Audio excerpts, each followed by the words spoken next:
Welcome. And we are live.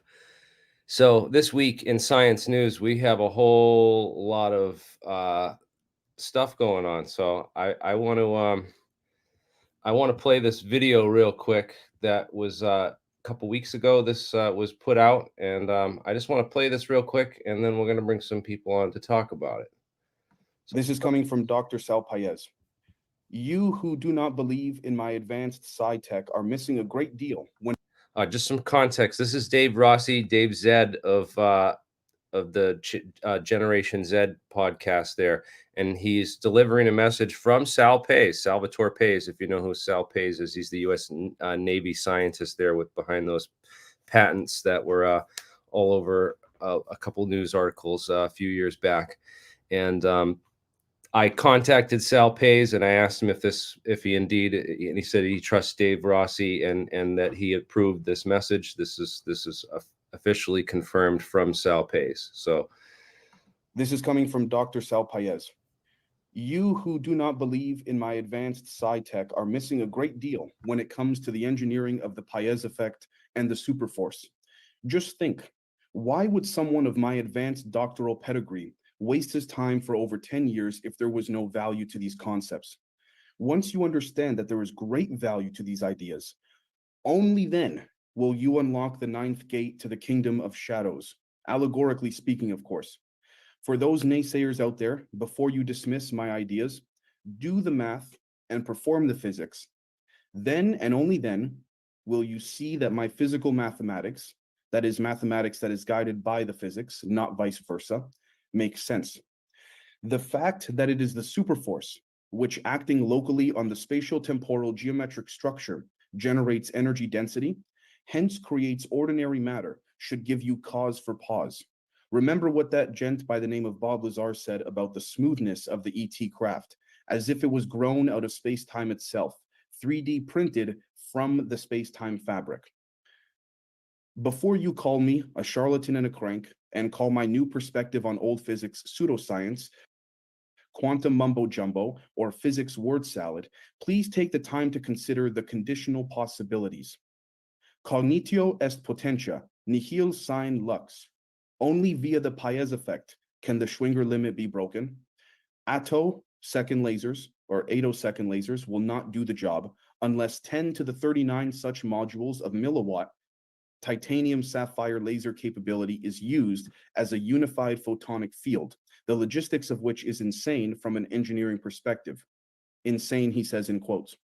You can trust my tech know-how on that subject matter. If not, look at the physics and see for yourself. Only by unification can we free ourselves from our unacknowledged slavery condition. Please remember that as long as our survival depends on others, we are all slaves. The others are not. Unless we come together and strive to enhance and support each other's ideas, we shall fall apart, and this human civilization with us will. For we fight principalities and powers that do not conform to what one would call good and divine in nature. I believe in man-made tech, which is represented by the Pais effect and the engineering of the superforce. I do not believe in this ET tech or anything that has been reverse engineered from it. Consider this final thought. Anything that is derived from the ET tech, UFO or UAP, can be defeated by the ETs or interdimensional.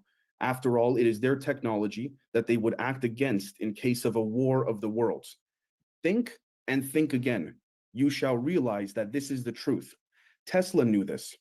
That's why the great man went his own way and said, "Fuck you" to JP Morgan. How many people today would be of the natural greatness of Nikola Tesla? I know of absolutely none. Do you? And Dr. Pais ends this with saying, all men die, not all men know how to live. all right. Now, he also put out another video on his channel. If we go to Dave Zed's, what is his channel there? Not Professor Dave, but we will talk about Professor Dave as well. If you guys are familiar with Professor Dave, a different Dave. Welcome to Professor Dave Explains. I'm Dave, and this channel is for learning. There are a lot of YouTube channels for learning, but this one is different. I'm not going to dazzle you with science-flavored edutainment that's fun to watch, but falls short at delivering real knowledge. I'm also not going to just stand here and lecture at a blackboard for... But we'll get back to that in a second. This is the Dave Zed Generation Z podcast. And this is the full version of that video that I just special played. video, because I'm going to be... And he gets a little more blunt in this one. I don't know if I should play the whole thing, but I want to bring someone on that he actually addresses in this, because I invited Dave and I invited Sal on in an email. I don't know if I sent it out with a little short notice, so I don't know if they got it. So fairness to them, if they don't show up, I understand everyone's busy, but well, who did show up is an old friend of ours. Hey, Jack, how you doing? All right. So you want me to talk about Mr. Rossi? What yeah, Rossi you were said just watching this. there? I don't. Have you seen this video that Dave put Yeah, out yeah. 10 days ago? I just watched it. I just saw it. I did see it before, and I just watched it now. And I had told, I had said that I don't remember calling Sal Pais a certified lunatic, but now I will say Sal Pais is a certified lunatic, and his friend Rossi is doesn't know what the fuck he's talking about. This is the dumbest thing I've heard in a long time. It's all bullshit. It's all bullshit, okay? And let me just say this, that Sal Pais does have a PhD. I looked him up. He's an engineer. His PhD was in some kind of like aerospace with low gravity. It's all Newtonian gravity. Has nothing to do with general relativity. Sal does not understand general relativity. I have no doubt that Sal is a competent engineer in his very narrow specialty. It doesn't qualify him to talk about, this thing with the super force. It's all bullshit. And I tried looking at his math. There's no math there. I mean, it's incoherent. It's raving. Now, you can also ask other physicists like Jose Rodal, who's an MIT aerospace engineer, PhD, who's very qualified, get his opinion. And I'd love to be proved wrong. He's right over here at MIT, right? What? He's right up here near me at MIT, right? Jose Rodal, he's older. He got his PhD in aerospace engineering from MIT. He's sort of semi-retired now. He was the head of a major research division of a company in Germany. He's Argentinian. Okay, yeah. And he's very smart. He does all the math for me because I'm not thinking. He's a much better mathematician than I am. Does have to do Mathematica. So Right. And he's had several papers published in very prestigious peer-reviewed journals in general relativity, in which he points out some very serious error in Eric Davis's work. Okay. So that's it. So that I claim, and I'd love to be proved wrong, if somebody could give me a rational argument, that there is nothing that makes any sense whatsoever in any of the patents that Sal Pais has published.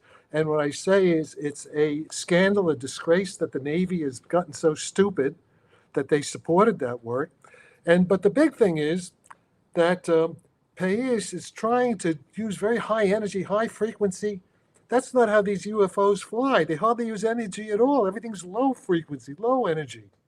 So right away, talking about breaking the Schwinger limit, that has nothing to do with the close encounters that Commander Fravor and that Kevin Day, all these guys from the Navy, Ryan Graves, all these guys, what they're reporting has nothing to do with that. Has nothing to do with the fact that these advanced technology machines are neutralizing our nuclear weapons. Hopefully they neutralized all of them, but I'm afraid maybe they haven't. So that's what's important. And from what this guy David Rossi, it was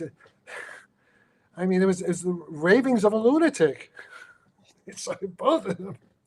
He's an interesting fellow. And he's teamed up with I guess Ashton Forbes as well. Oh yeah, okay. Ashton Forbes is another nutcase. Okay, he's an arrogant schmuck. doesn't know any physics, that he ever has no degrees in the subject. All these wannabe schmucks, they have a keyboard and they can get on the internet, so that suddenly they're experts. It's like, it's ridiculous. Yeah, he's really new to this stuff, and I mean, I'm not going to be as as harsh of a critic on him. I don't. Do you think these guys? What do you think of these guys? Because I think they're idiots. I think that when it comes to physics, okay, they don't know what the fuck they're talking about, and anybody who pays any attention to them, gives them any credibility, is stupider than they are. That's what I think. Okay, now if some real scientist gets together with me, if a guy like Jose Rodal, other people I know, or rational, I say, hey Jack, I think actually they have something here, and here's why.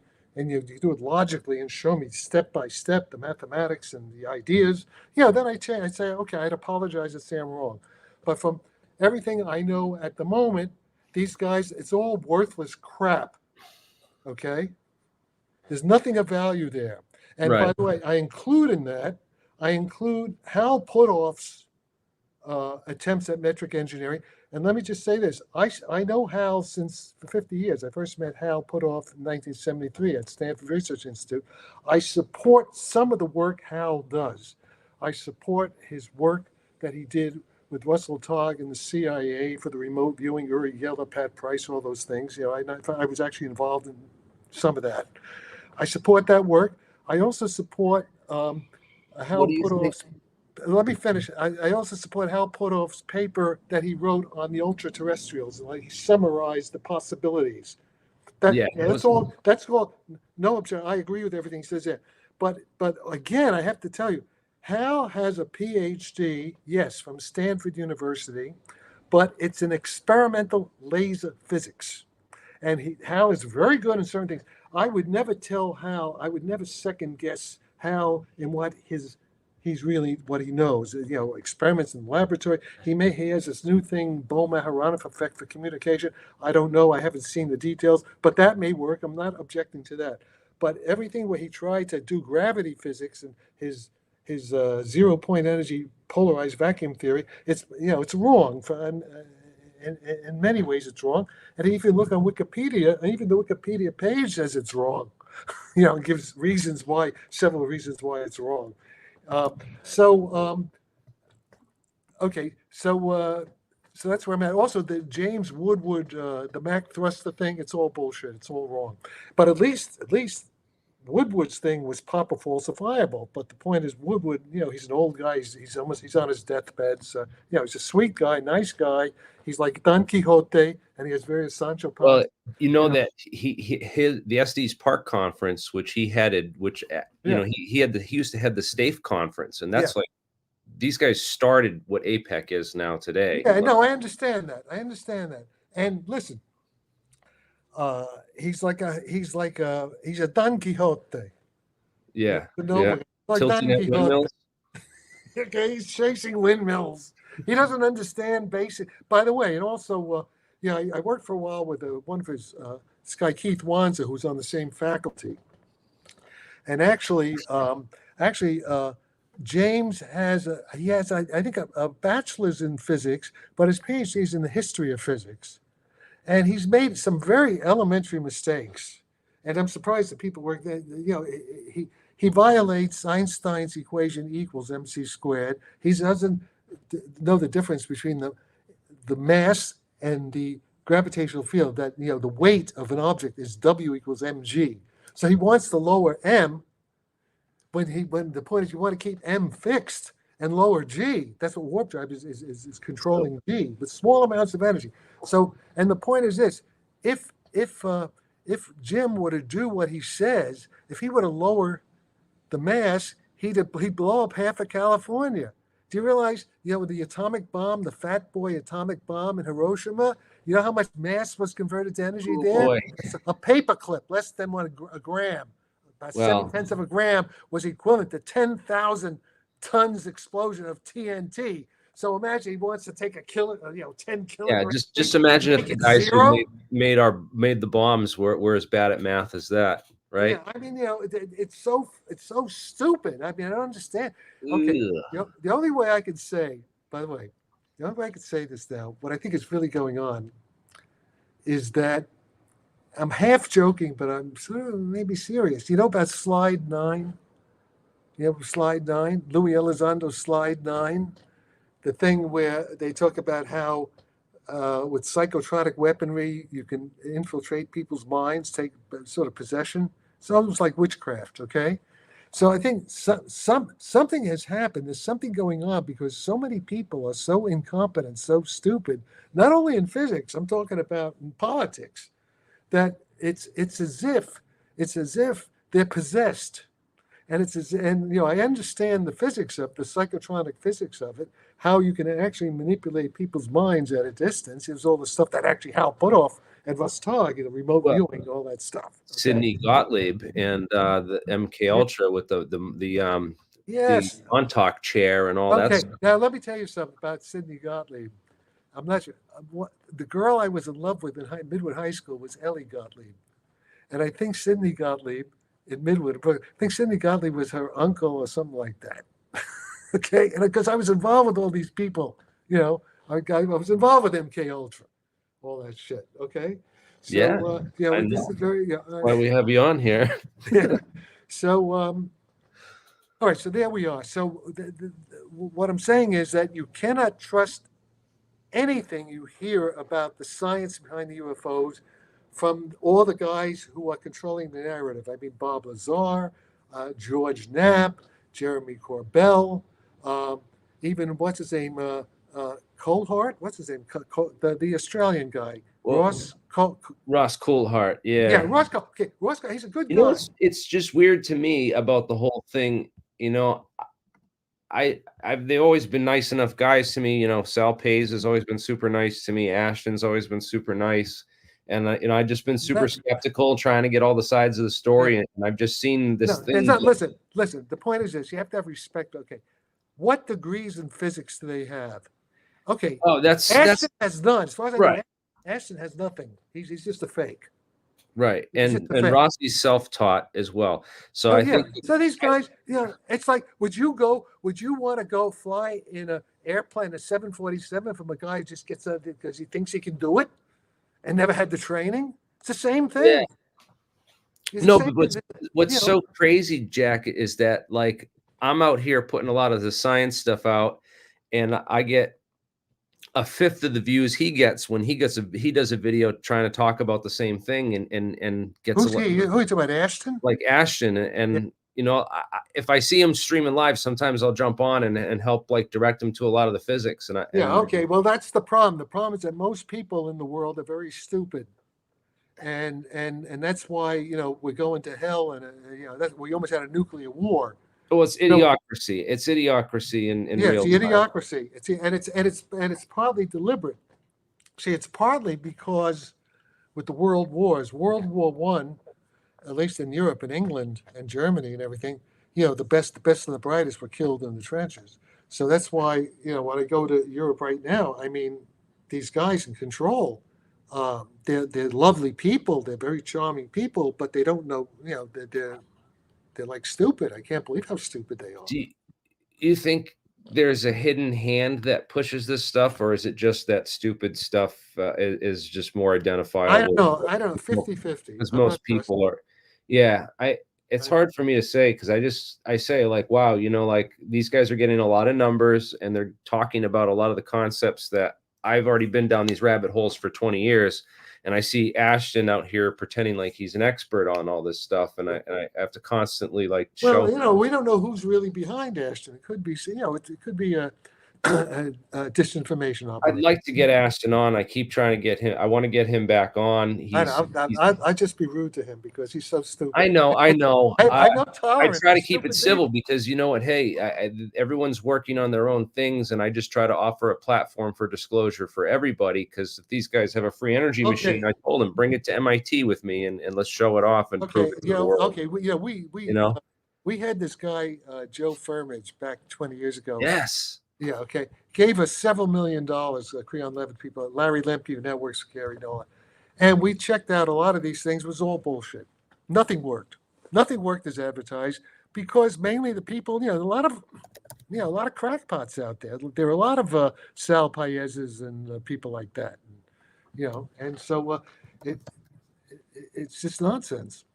What was the name of that company that Joe Firmage had? He had started a company that invested in anti-gravity research. He invested in I was one of his chiefs. It was me, Hal Puthoff.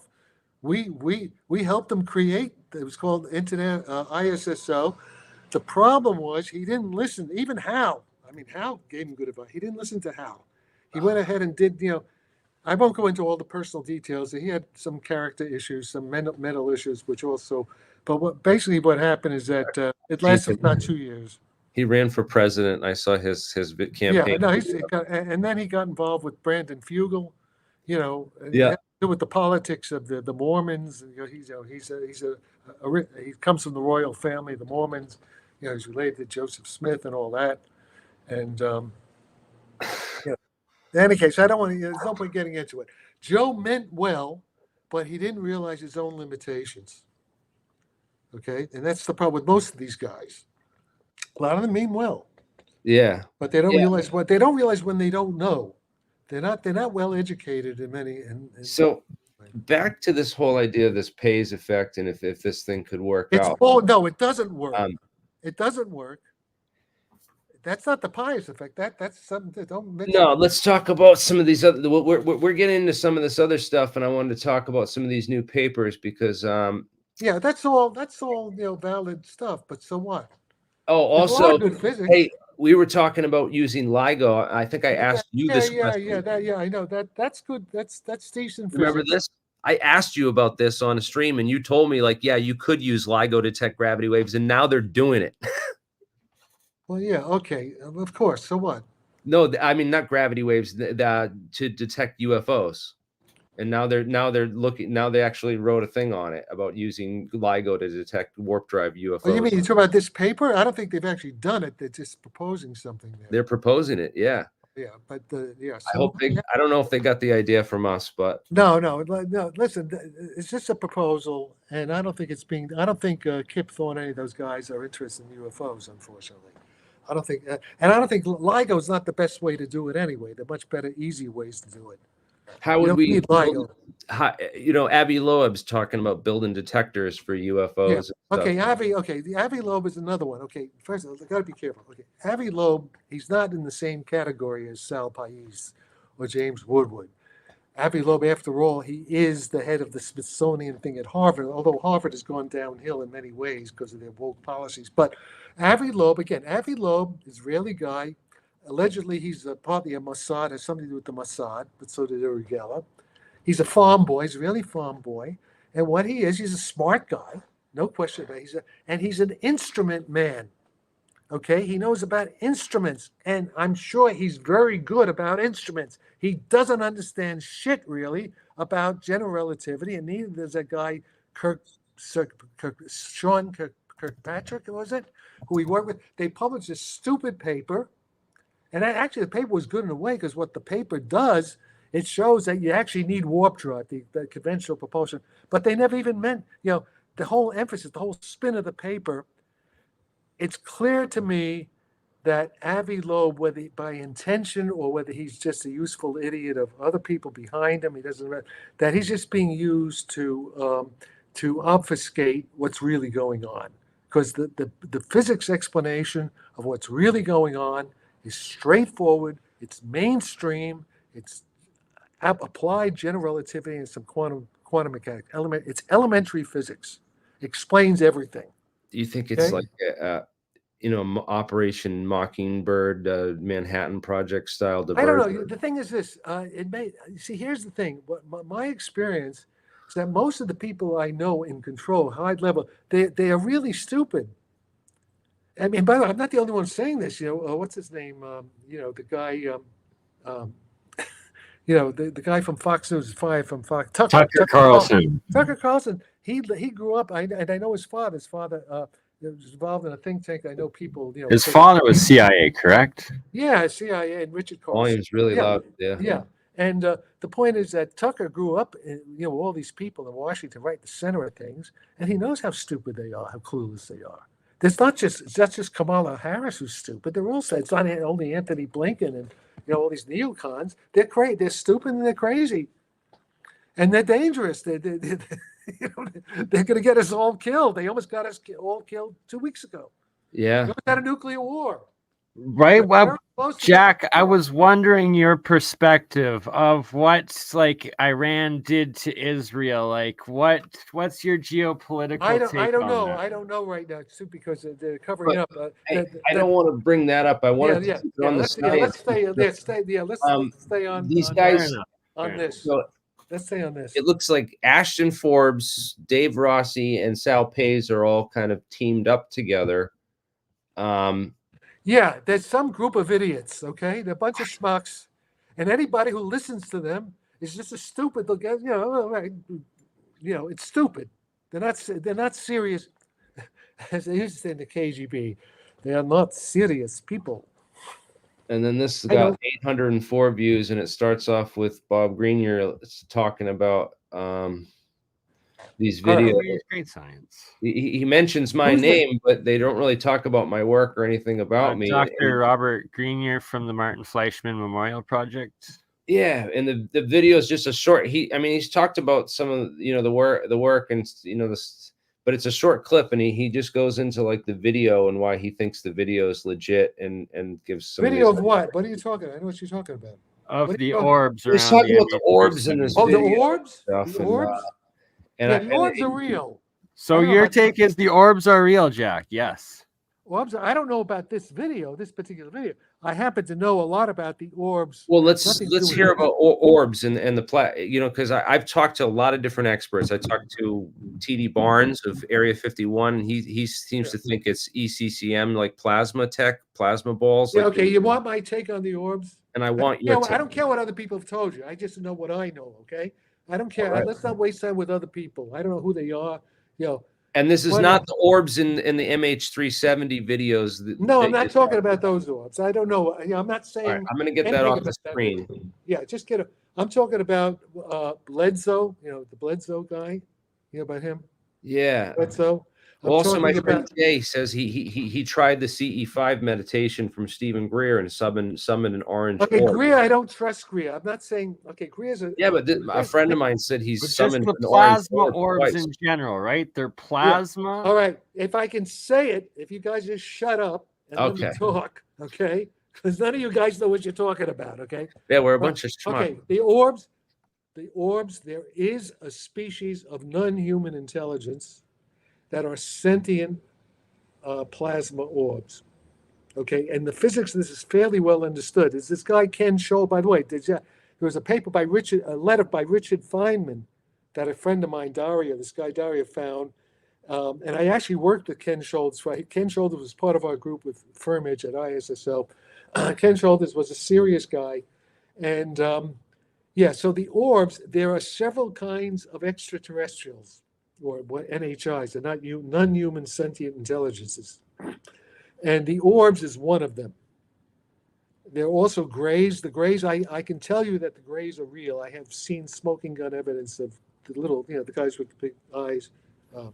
But They're are real. they like humanoids that are time traveler? Like, is it interdimensional opposed to alien? I don't know what interdimensional means. That's not what Time. Interdimensional would be they're traveling through time, not necessarily okay, but that's space. confusing. Right away, you see, you don't know what you're talking about. You just That's why I'm asking. To a physicist, you sound like an idiot. Okay, let me explain things to you. Okay, because you don't know what you're talking about. All right. Eric Weinstein, I agree actually with Eric Weinstein. He said when he hears the word extra-dimensional, he wants to take his phaser out, his revolver. Because depends, you have to define what you mean by extra-dimensional. You don't, and I don't have the time to go into what that term might mean. It's very ambiguous. It can mean several different things in physics, in mainstream physics, okay? You don't need extra dimensions for time travel. You can have them on the simplest thing with time travel you can do in 4 dimensions. No problem. Okay, no problem. So what were you asking now? Okay, so they're all this is time travel. Let's get this very straight. It's all time travel. As soon as you can control gravity with small amounts of energy, that's time travel. That's all, because the gravity field is the field of space-time fabric itself. If you can manipulate gravity, you can manipulate time, space-time, and you can travel in time. And I could go into detail. It's called tipping of the light cones. You have to read Roger Penrose, and it's well-known physics, elementary stuff that you guys really have to learn the math. If you don't know the math, it's just like a bunch of. What about if you trap a photon in a polariton condensate, doesn't it gain a mass term? I mean, David Chester was talking about this recently. Repeat that slowly. There's like a mass term that can be gained in the photon if it's in Yes, I've been publishing that. I've been, it's elementary math. It's called the Higgs effect, the Higgs field. It's called the Meissner effect in superconductivity. Yeah, this is all elementary physics, you guys. You just got. I've been talking about trapping light and spinning in circles for like a decade now. So yeah, well, that's no, yeah, well, I don't know about that either. I don't know if I, yeah, okay. But the point is this: all this stuff is elementary. That you got to do your homework and just go on. The Wikipedia pages in physics are not bad. There may be some, but I found them fairly accurate. And they give good references. And the thing about the mass inside the metamaterials, the photons inside the metamaterials gain a rest mass, and so do the gravitons, both the electromagnetic and the gravity fields inside the metamaterials. When there is a Freudic condensate, which is like a room temperature superconductor. Yes, they get effective mass, but so what? Yeah, they do. That confines them. So they don't leak out into space. They're not like ordinary gravity, although they couple with ordinary gravity inside the metamaterial. So the answer roughly, but extra dimensions. Okay, extra dimensions. Like there's a guy, Bernard Carr, who's a very good physicist. I know him for years. He worked with Stephen Hawking, Cambridge guy, Englishman. He has a 5-dimensional theory.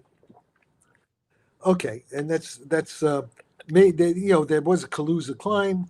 A string theory does have 11 dimensions, in some versions 23, whatever. But the point is, you really don't need that. You really don't need that.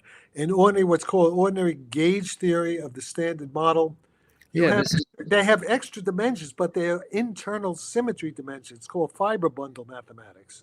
Okay, but you don't need extra dimensions to explain any of the high strangeness of the ESP, of the UFO phenomena. You don't need that. There's a minimal. You can explain it without any of that.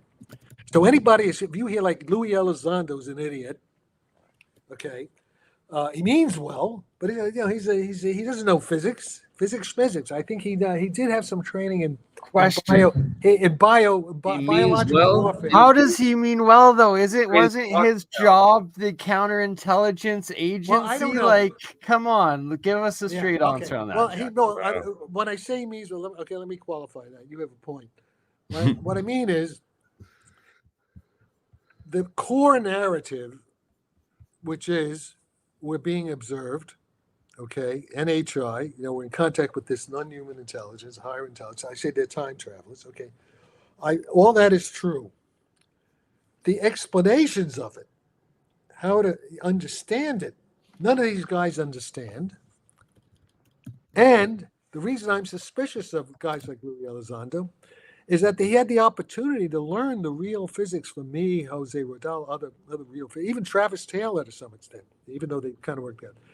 But and he didn't do a good job. His book, has all this like silly. He talks about Eric Davis and Puthoff, and it's. Well, isn't Travis Taylor another one of these laser expert guys and stuff? Yeah, but Travis at least understands. Travis understands what I'm talking about, at least to some extent. Yeah, Travis is also an instrument guy, but he's a smart guy.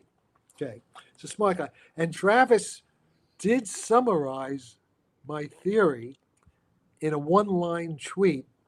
On December 11th, 2022, he said, Control K in G equal KT and control the universe.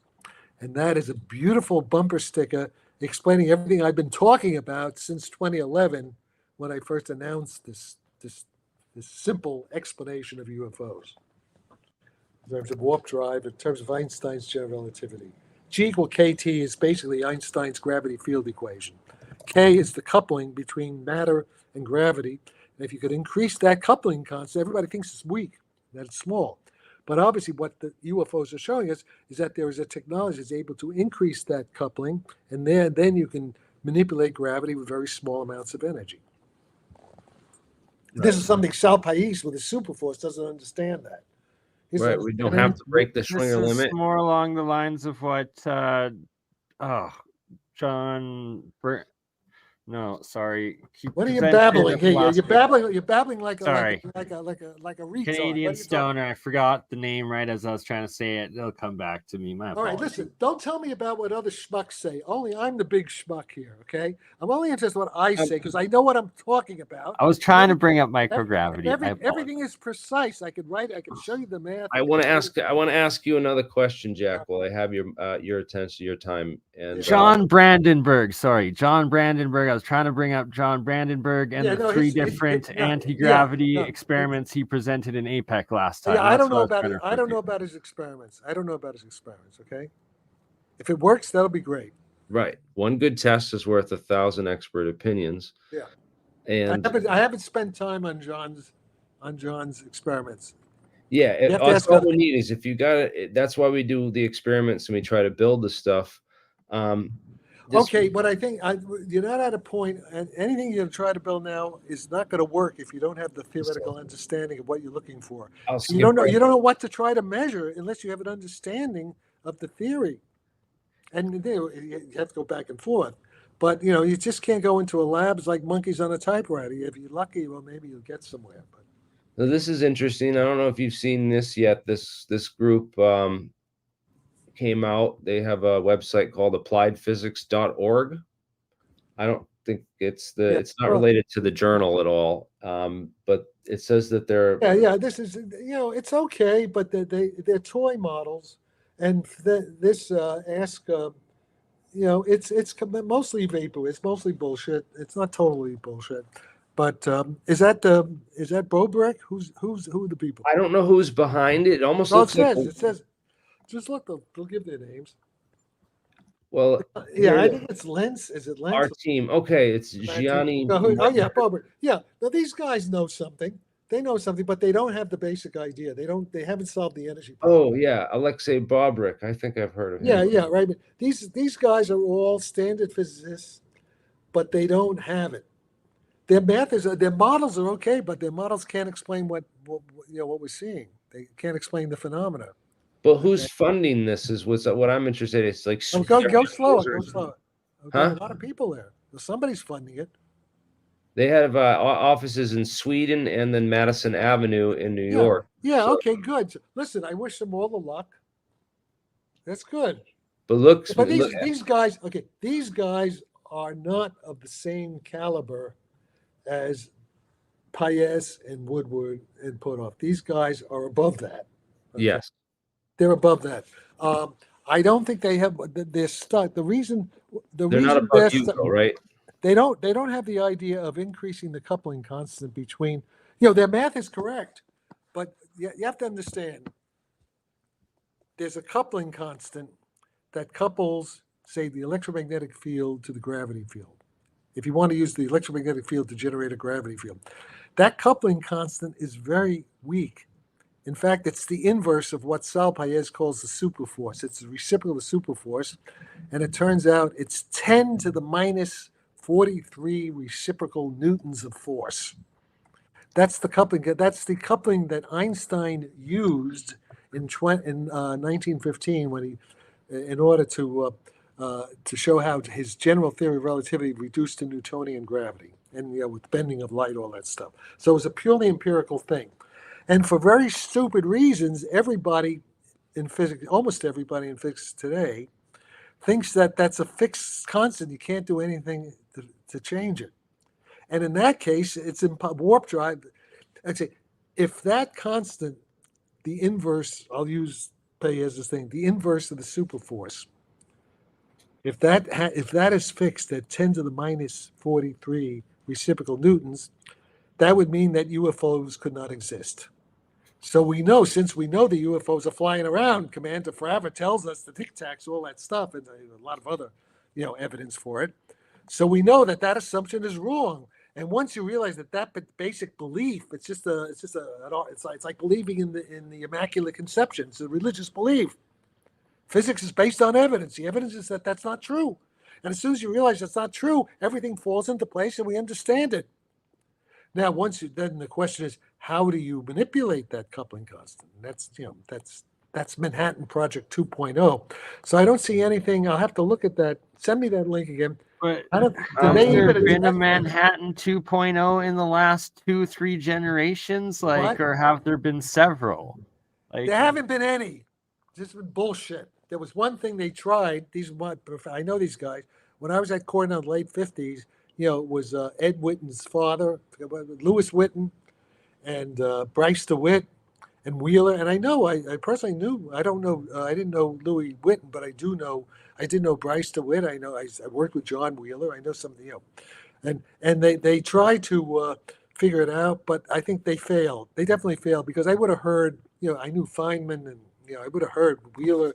They would have said something in the 60s. They failed because they didn't have the idea. They just assumed that the coupling constant, Newton's G over speed of light and vacuum to the fourth power, they assumed that was fixed. You couldn't do anything about it. Forget this spin vector potential.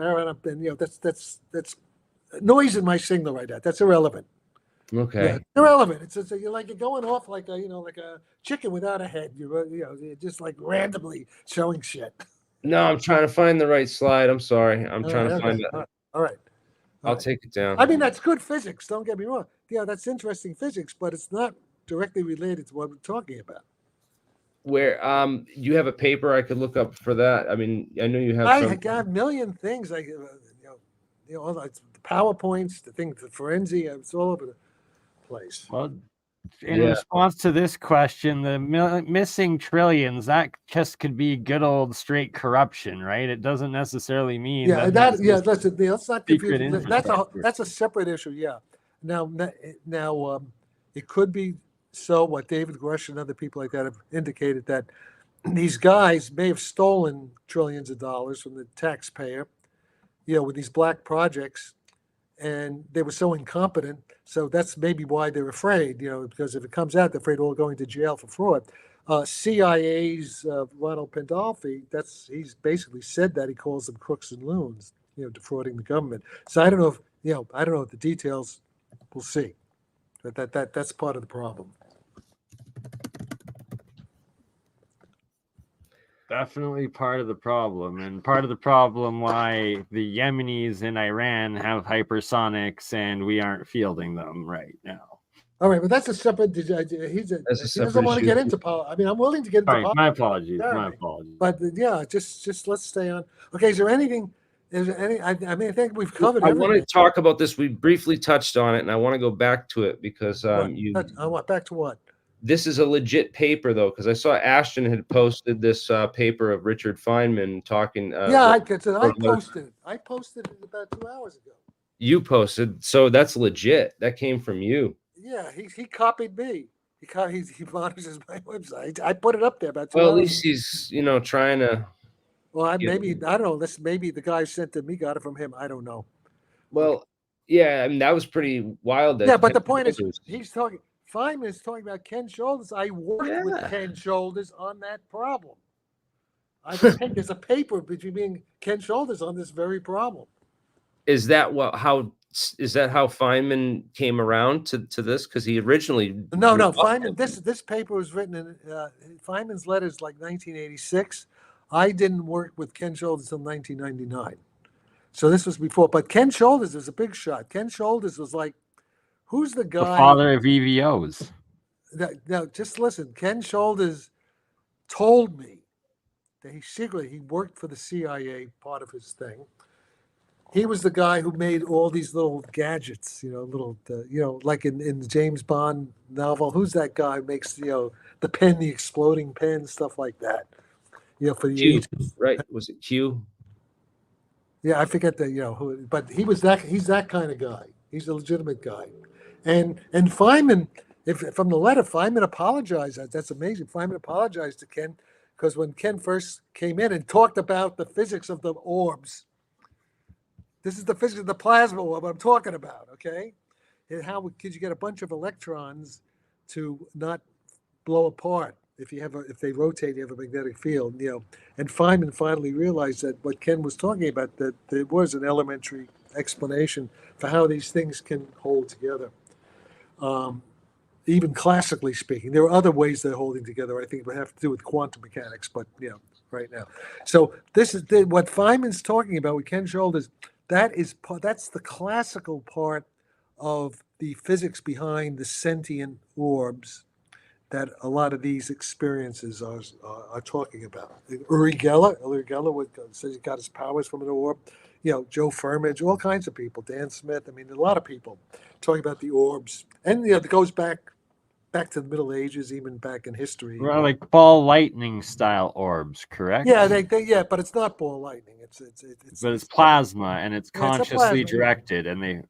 Well, of course, plasma. Okay, plasma has both ions, has both positive and negative charges. What Ken's talking about here is only negative charges, but rotating with magnetic fields. A little bit different, but they're loosely speaking, it's a kind of physics that's related to the orbs. It's interesting stuff. Yeah. At first, it sounds pretty crazy, but as you can see, even Feynman issued a letter of apology, which for Feynman, that was unusual. Not easy, yeah. Okay. All right. So what else? I was blown away that Richard Feynman and Ken Shoulders had a collaboration. That's well, briefly. It was just briefly. And by the way, at this point, Feynman was already dying of cancer. Right. And he was going to Esalen. Turns out, just a side story, Feynman's girlfriend at the time, when he was dying, she was a psychologist, was my girlfriend briefly afterward, 10 years later. We shared the same woman. Yeah. So that's pretty funny. Plus, I knew Feynman. Feynman helped me with my thesis in the 60s. It was a fine man or a fine woman? Feynman, All right, so let's go on. Anything else? Cornell. Heck yeah. I have a couple questions about. Would you be willing to debate if I could arrange a debate with you and Sal Pais? Do you think that would be productive? Do you think we? The problem is I'm going to London in a week, and I won't be back till first week or so in December. So we can do it in the new year if you want, or Christmas special, mixed mental arts debates. Yeah, I'm more of an experimentalist, myself. I'm more of like I'm definitely not as well versed in the math and the physics as you or David Chester and stuff. But it can be in 2025 too. We can set a time and date, prepare for it, and if you want to do it in January, early January, we could do it then. But I'm not going to have time going to London and Paris, and I'll be busy. Sure.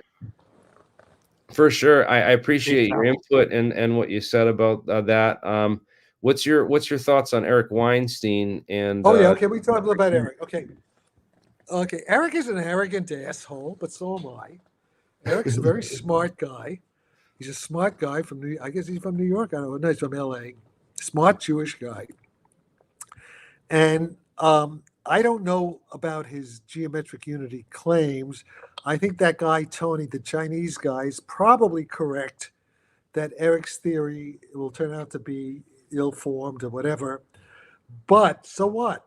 So he's got a wrong theory. I've had plenty of wrong theories. Good. But he's a creative guy. And everything Eric says about other topics, like what he says about Harvard and the woke, the DEI, and about the fake reality and the political situation. I agree with Eric pretty much 100% on all topics apart from his geometric unity physics theory, which, I'm not qualified to comment on it. And I did get the sense watching that Chinese guy that probably Eric is probably mistaken. Also, apparently it was something he did 25 years ago, and he's forgotten some of the stuff. He's getting older. He doesn't quite remember it, But what Eric wants to do is exactly what I want to do. If you look at Eric's podcast with this guy, Chris Williamson, a recent podcast, Chris Williamson, and Eric criticizes Elon Musk for the same reasons I do, saying, well, listen, you have this stupid rocket. The rockets are not even good to get to Mars. You're not going to get to the stars in a rocket. You should be trying to control gravity. So Eric he's in tune with everything I've been saying. but he doesn't. He should. I pissed him off because I piss people off easily, right? I pissed Eric off, so he's afraid to talk to me. But eventually he talks to me. Well, fine. We actually have a lot in common. We actually agree on more things than we disagree about. Let's put it that way. And he's a mensch. Eric, he's a PhD from Harvard. Eric knows a lot more mathematics than I know. His physics intuition is not as good as mine. Okay. He thinks too abstractly. I think he's a that when I have a lot of respect for Eric and Brett because yes. they've Well, I don't know talked about Brett. I know, but I'm sure Brett. Yeah, Brett's into the COVID stuff, which I don't know. By the way, I did get a COVID shot yesterday. I'm still walking around. It's my fifth. I got a COVID shot and a flu shot. I've had about 4 or 5 of them, and I have no ill You're gonna get myocarditis and die. No, not yet. I'm 80. Hey, I'm 80. I'm 85. We don't even want to talk about that because we'll get that's yeah. You medical. are a medical anomaly at this point, Jack, and we're glad they're keeping you alive. Yeah, the ETs are keeping me going. Well, you guys don't have CVS. I guess the CVS were like the bad ones, and now their stock's going. I had to bring up this. No, I did. I got a shot. I got a shot from CVS, not yesterday, but about 2 or 3 years ago. I got a shot from CVS. I was fine. Nothing happened to me. Huh. So maybe it was, Professor Dave's video on the Weinstein brothers. Yeah. Okay. Yeah. Everything he said. Okay. So these things, everything Eric says. Forget that. There's no point wasting time, and it's the mathematics in that is too advanced for even most mathematicians to advance. Eric knows his math. Okay, he does a lot more math than I do, but it's not that important. It turns out the math you need to solve the UFO problem is element. You need calculus, you need trigonometry, you need some matrices. You don't need much more than the first 2 or 3 years of college math for engineers. That's all you need. It's not a very difficult problem. Yeah, that guy's I believe that guy. He's probably right, but it doesn't matter. That's not why Eric is important. Eric is important for other things, not for his physics, not for his geometric unity theory. right. Can you go into more detail about what you were talking about, evidence of the grays earlier you mentioned? I got to be careful because I was read into classified information by a guy who shouldn't have showed me what he showed me. So I have to protect my, like Ross Cohort says. But what I can tell you is that I have basically 100% certainty. I have seen a live gray. I've heard it talk. I've seen it in 4K. Not while doing acid with Timothy Leary. No.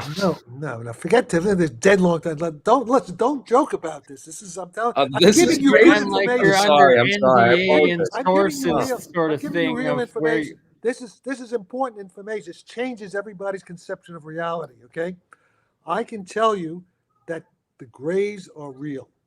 I have seen classified military intelligence vetted from a guy who I know very well. Okay, and the grays are real. These tall humanoids, kind of scary bastards, they're real, and the orbs are real. So I know of those 3 for sure. I'm sure there are others. Okay, other people say others. I don't know about the Nordic. I'm just telling you what I know.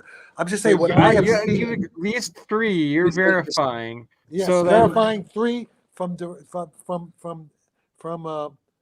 Let's put it this way: the probability that I've been lied to, it's about 1/100th of 1%. It can always be wrong, right?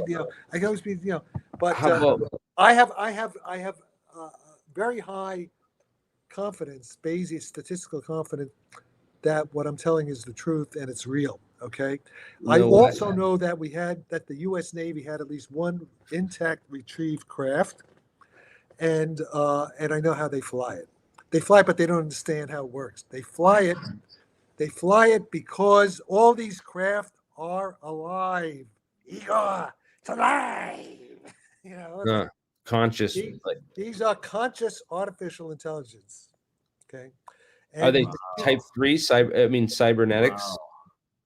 Wow. But I've heard that the term cybernetics was, came out of these programs and stuff. Well, that could be. Actually, that's an interesting thing because I was a graduate student at Brandeis in 1960 when Norbert Wiener at MIT, he's the one who coined the term cybernetics. So, and I was, one of my professors was an associate of Norbert Wiener's. So I don't know. But the point, no, it's what I'm saying, it's conscious artificial intelligence. You remember the CIA 50 years ago, it's in How the Hippies Saved Physics, said, Jack, we want you to work on 2 problems. How does consciousness work? I mean physics, the physics, not the airy-fairy bullshit. Right. And how do flying saucers fly? 50 years ago. Okay. And look how so far none of we've this come stuff with is new. the None of time this stuff- crystals and the microtubules and all that. And That was before anybody knew about microtubules. So it's up in 1973, Yeah. 1974, 1975. All right. And we didn't know. But now we know. Yeah. Then all this stuff has happened. So Okay, I got a question in regards to the 4K video of like the gray, because it's like there's rumors that they like don't have like souls, like that they don't have empathy style of thing. I like, don't did know. you I get this didn't talk cold- to it until who cares? Not important. Who cares? That's bullshit. no, It's like because your feel for it. What the Like, hell's what a sort of soul? thing did it seem in this video? Like, did Can I it have just a say something, Bernie? personality? Like, can you describe it? you know didn't Walter go in- Bosley, right? What? Walter Bosley, right? We've interviewed Walter before. I know Bernie knows Walter Bosley, but Quite Walter well, yeah. Bosley's dad worked for the Aero Med Lab at Wright-Patterson Air Force I don't Base. know And Walter. said I don't know Walter Bosley. Walter Bosley, former father FBI, worked in former Special Air Force investigator as All well. right. So what does he say? What did he say? Yes, he's OSI, and his father worked at the Aero Med Lab at Wright-Patterson Air Force Base in the early 1950s. Said that there's bodies there. He said he saw the bodies. Yeah. Well, of course there are bodies there, but I'm talking about a live one, not a dead one. I'm talking about a live one. I know that's crazy. You said you right. talked- So the live one, did it have a personality? I just like.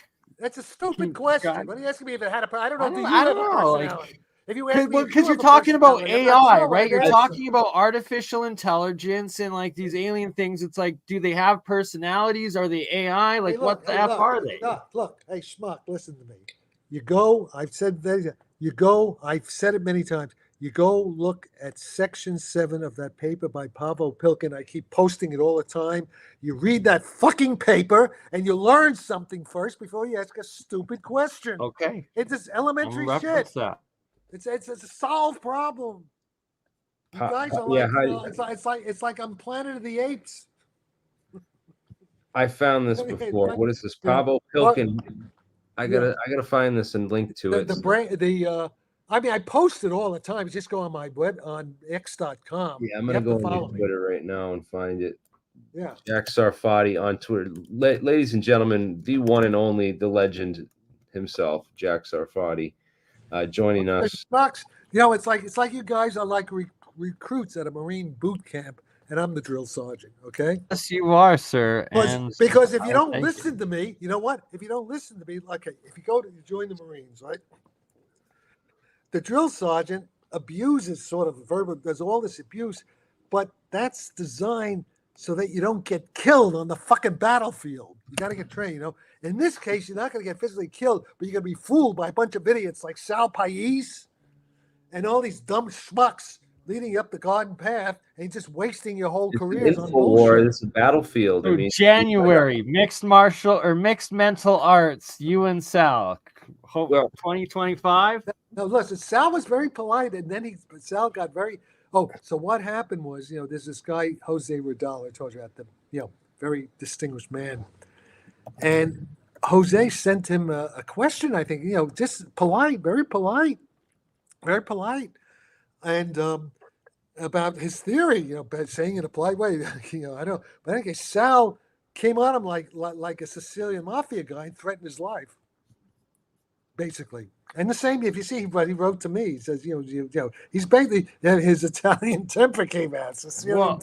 Well, so it'll be Jeremy, myself, and Tim Ventura. We'll have the 3 referees between you and Sal in 2025. Listen, I don't want to be impolite to the guy. He's not mentally stable. There's no point upsetting the poor man. Look, it's not important. I want to engineer a UFO. I don't want to conduct a circus. What's that? I want to engineer a UFO. I don't want to conduct a circus. Exactly. It'll just be a circus. It'll be like, you know, what are the thing that he said that the show where they all fight each other, on the. Yeah, we What battled. was his name? I forget the guy. Battle Yeah, the Dome. guy who used to do that on the reality shows. Jack, what's the secret with Antarctica? What's going on down there? I don't know. You know who knows that shit? You ask John Warner IV. Don't ask me. John Warner IV is Chris Mellon's cousin. John Warner's grandfather was Paul Mellon, who was in the OSS with Wild Bill Donovan and General Patton. John's father was Senator John Warner, who was Secretary of the Navy. And John grew up with all this from his grandfather and his father, and knows all about Antarctica, knows all about that stuff. So don't ask me. I'm just a Jewish kid from New York, from Flatbush, and I don't know shit about that stuff. Okay? And you support Trump because he's America's chance, especially together with Kennedy. Okay, Trump, because Trump is an asshole like me. Trump and I were the same kind of New York City. Right? Trump He's a general schmuck, but he's a good schmuck. He's a schmuck, but I mean, look, he's done a lot of things. Yeah, but the point is, Trump is a patriot. You know what? Trump was a billionaire. Trump didn't make his money by selling his political office like Joe Biden, like Nancy Pelosi, Dianne Feinstein, Obama. They all got rich. Charisma. The Clintons, they all got rich by selling their political office. Trump lost $2 or $3 billion. He didn't need any of this bullshit. Now, Trump is a bit of an asshole. I agree, but I'm an asshole too. We're the same kind of asshole from New York. We're all Robert De Niro's an asshole too, but it's on the other side. We all, the way we're like the good fellas, right? Okay. We grew up in that whole era. Whole era. In fact, I have a cousin who's in the Italian mafia in Las Vegas, stuff like that. So we grew up here in Boston. We're a bunch of massholes. So yeah, right. Oh, gee, is he get? All right. So the point is this. So, Trump, maybe he may be a narcissist. He may have been, an asshole with women. In the old days, we all were. That was the culture, okay? But Biden is just as bad. All these other guys, they're just as guilty of all these things, whatever they accuse Trump of. But the point is, Trump he showed his courage under fire. He just missed getting his head blown away like JFK, right in front of him. Now. Huh? Twice now. They're going to keep doing it. He right? may not make it. If he gets elected, they're going to really try to kill him. Okay, and you know who's trying to kill him? It's the same. It's the CIA. It's John Brennan. It's all these guys, the guys who lied about the Hunter. It's clear who's trying to kill him, and they're using proxies. They're using the Iranians. God knows who they're using. They're using the Ukrainians. Who knows what? Okay, so we're living in very dangerous times. Okay, and Trump is not perfect, but he's a lot better than. And by the way, Kamala Harris grew up in my neighborhood. I know it since 1980. Kamala Harris. I know Willie Brown. Can you confirm or deny her way to work in the power? Okay, she's not very smart, and maybe her husband. Who knows? The point is this: Kamala is an empty skirt. She'll just be sort of like Joe Biden. And the thing is, who's controlling? Maybe it's her husband, her Jewish husband, Hollywood lawyer, right? Maybe he's controlling her. Who the hell knows? She can't think. She doesn't understand things. Just look at her. She's basically inarticulate. She's clever in a way. She tripped up Trump because she's able to see Trump's egomania, narcissistic weak points. And I know because I'm an egomaniac narcissist myself, so I know. I don't deny it. Okay, but I have something to. Trump has a reason to be a narcissist. He's a great man. He built things. Look what he did. We have reasons to be assholes. We're assholes, but we know we're assholes. Okay. And we're not saints. We don't claim to be saints. So the point is that that Trump, we would not have had the Ukraine war if Trump were president. We would not have had October 7th. That's all. None of that would have happened. We would have had no wars. And right now, we will be lucky if we survive if we don't have a nuclear war. Okay? So I remember the Cuban Missile Crisis. I was there, I was like 22 years old. Cuban Missile Crisis. Like there's still a Russian nuclear submarine in Cuba right now with hypersonic nucler missile planted right there, right? If Putin wanted to, he could nuke Washington very easily in 10 minutes, 15 minutes. He could. Yeah, there's submarines right off on the East Coast, Russian submarines. Okay. Putin doesn't want to do that. Putin doesn't want to destroy the world. But we're pushing him where he may have no choice but to destroy the world. Hopefully it won't happen. Also, wait a minute. Wait. the other thing, I think it may very well be, I don't know this for sure, all these UFOs, the Tic Tacs, they may be Russian. They may Really? be Russian, but from the few back they're coming, they're time travel. Remember? They may be Russia's going to build them maybe 5-10 years from now. Listen to this. This is the scenario. Now listen to this. I have reason to think of this. I hope I'm wrong. I could be wrong. So if they're Russian, if they're really Russian, that means they've neutralized all the American nukes and all the British nukes and all the French and German nukes. You know about Why Rendlesham. they're seen we're around sitting nuke on sites. They were What? sitting on a bunch of duds. Why they're seen around nuke sites as well, right? What? What did you say? Because aren't they always showing up around nuclear sites, Yes, American yes, nuclear yes, sites? Yeah, and we all already that? know that, Bernie. But Right, but so that what would if- make sense Okay, then so if get it's the a scenario. Russian thing, why it would be going for it, right? Okay, That's your just, case okay, in just point. listen. Just listen now. I have a narrative here. I'm not saying that it'd make a good movie, a good science, and I'm not saying it's true, but I have reason to think it might be true. I'd say 50-50 because guess what? Because the Russians understand what I have been doing. They've been following it very closely for years, and they invited me to Moscow last summer. I didn't go, but they know I didn't have to go. They wanted me to come to Moscow State Physics Department. Quote, Jack, we'd like you to give your vision of UFO warp drive. Okay, I didn't go because and Do it over Zoom. Give it to What? them on Zoom. no, but the Zoom didn't happen either. But because that was just when Peroshkin, whatever his name, the guy with the Wagner group, he started the mutiny. It was right around that time, early July, 2023. But they don't have to because all my stuff is out there. I got almost 50,000 followers in different, So I publish everything every day. You'll see exactly what Jack saw. I'm like Trump. You know exactly what Trump is thinking. He tweets everything. It's like the Truman Show. I'm doing the same thing for the historical record. So whoever is smart enough. So that's why we have these dumb assholes. You know it's bad though, Jack. Is Let me finish. We have Louis Elizondo, Chris Mount, people like that, John Alexander, Eric Davis, Puthoff, who are like gaslighting me. Meantime, the Russians are laughing and say, "Yeah, that's right." It's as though they're working for the Russians. It's Our weird. guys aren't doing it. Our guys It's are weird relying because they've put a rift in the real physics, and they're pushing everyone towards Bob Lazar and all this bullshit. And all this bullshit. And so what they're doing, they're working. Disclosure is going to reveal everything for you. When it's like, no, the real physicists are working on this, and if you just reported on us and brought some real attention and disclosure to the scene, we might get somewhere with all this. No, but you see, you don't need this. The point is this. It's already too late. You see, this is why I think, because I've been involved with Russian physicists since the since the late 60s. When we were professors at San Diego State, the Tereletsky, the Russians also in the early 70s, I was at the International Center of Theoretical Physics in Trieste. We were with the Soviets. They even went into the Soviet Union and, with the CIA and all that stuff. The CIA sent me on these missions. And also I helped formulate Reagan's Strategic Defense Initiative. And we were talking back channels with the Russians back then. And what's his name? Danny Sheehan, the lawyer. It was it's all that shit. So I've been involved in that. So the Russians have been monitoring my stuff for many years. Also, they videoed me. In 2014, they spent 3 hours, a film crew from St. Petersburg, Channel 5, filmed me on the stuff we're talking about, which I knew back then. Okay. So, and I've been on Russian video.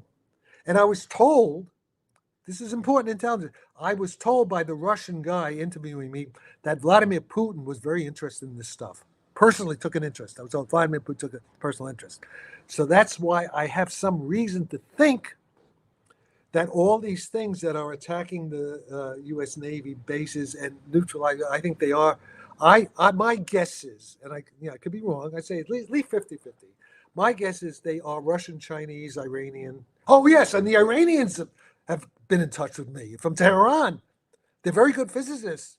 They have a top Bohmian physics department at the University of Tehran. They've been in it, so they monitor my stuff. So the point is, here we have this guy, Frank Milburn, crazy guy.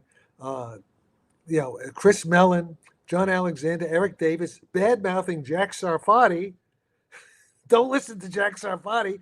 Listen to what we're telling you. And so the Russians are going, they're running with my stuff. So I think, and I could be wrong, if my stuff turns out to be the correct physics. And by the way, there's a crucial experiment that's being done. Very simple experiment that'll prove the concept, which I don't think we have. It's called the Cavendish experiment, a modified Cavendish experiment. If that experiment, what? With the frozen water and the ice? Yeah, they're melting the We went over water. last They're time. melting the ice into water and see how the thing, changes, how the thing, the angle changes, and from that, that'll prove it one way or the other. And so, but if that experiment were to check out, then it's a done deal. So you better start learning your Russian and your Chinese. And I've been taught Russian since a child. Sadly, though, I got also taught French and got it confused. So it's like, shit, I gotta listen. All right. to So my the dad point more. is this. So the point is this. See, in terms of that, okay. The point is this.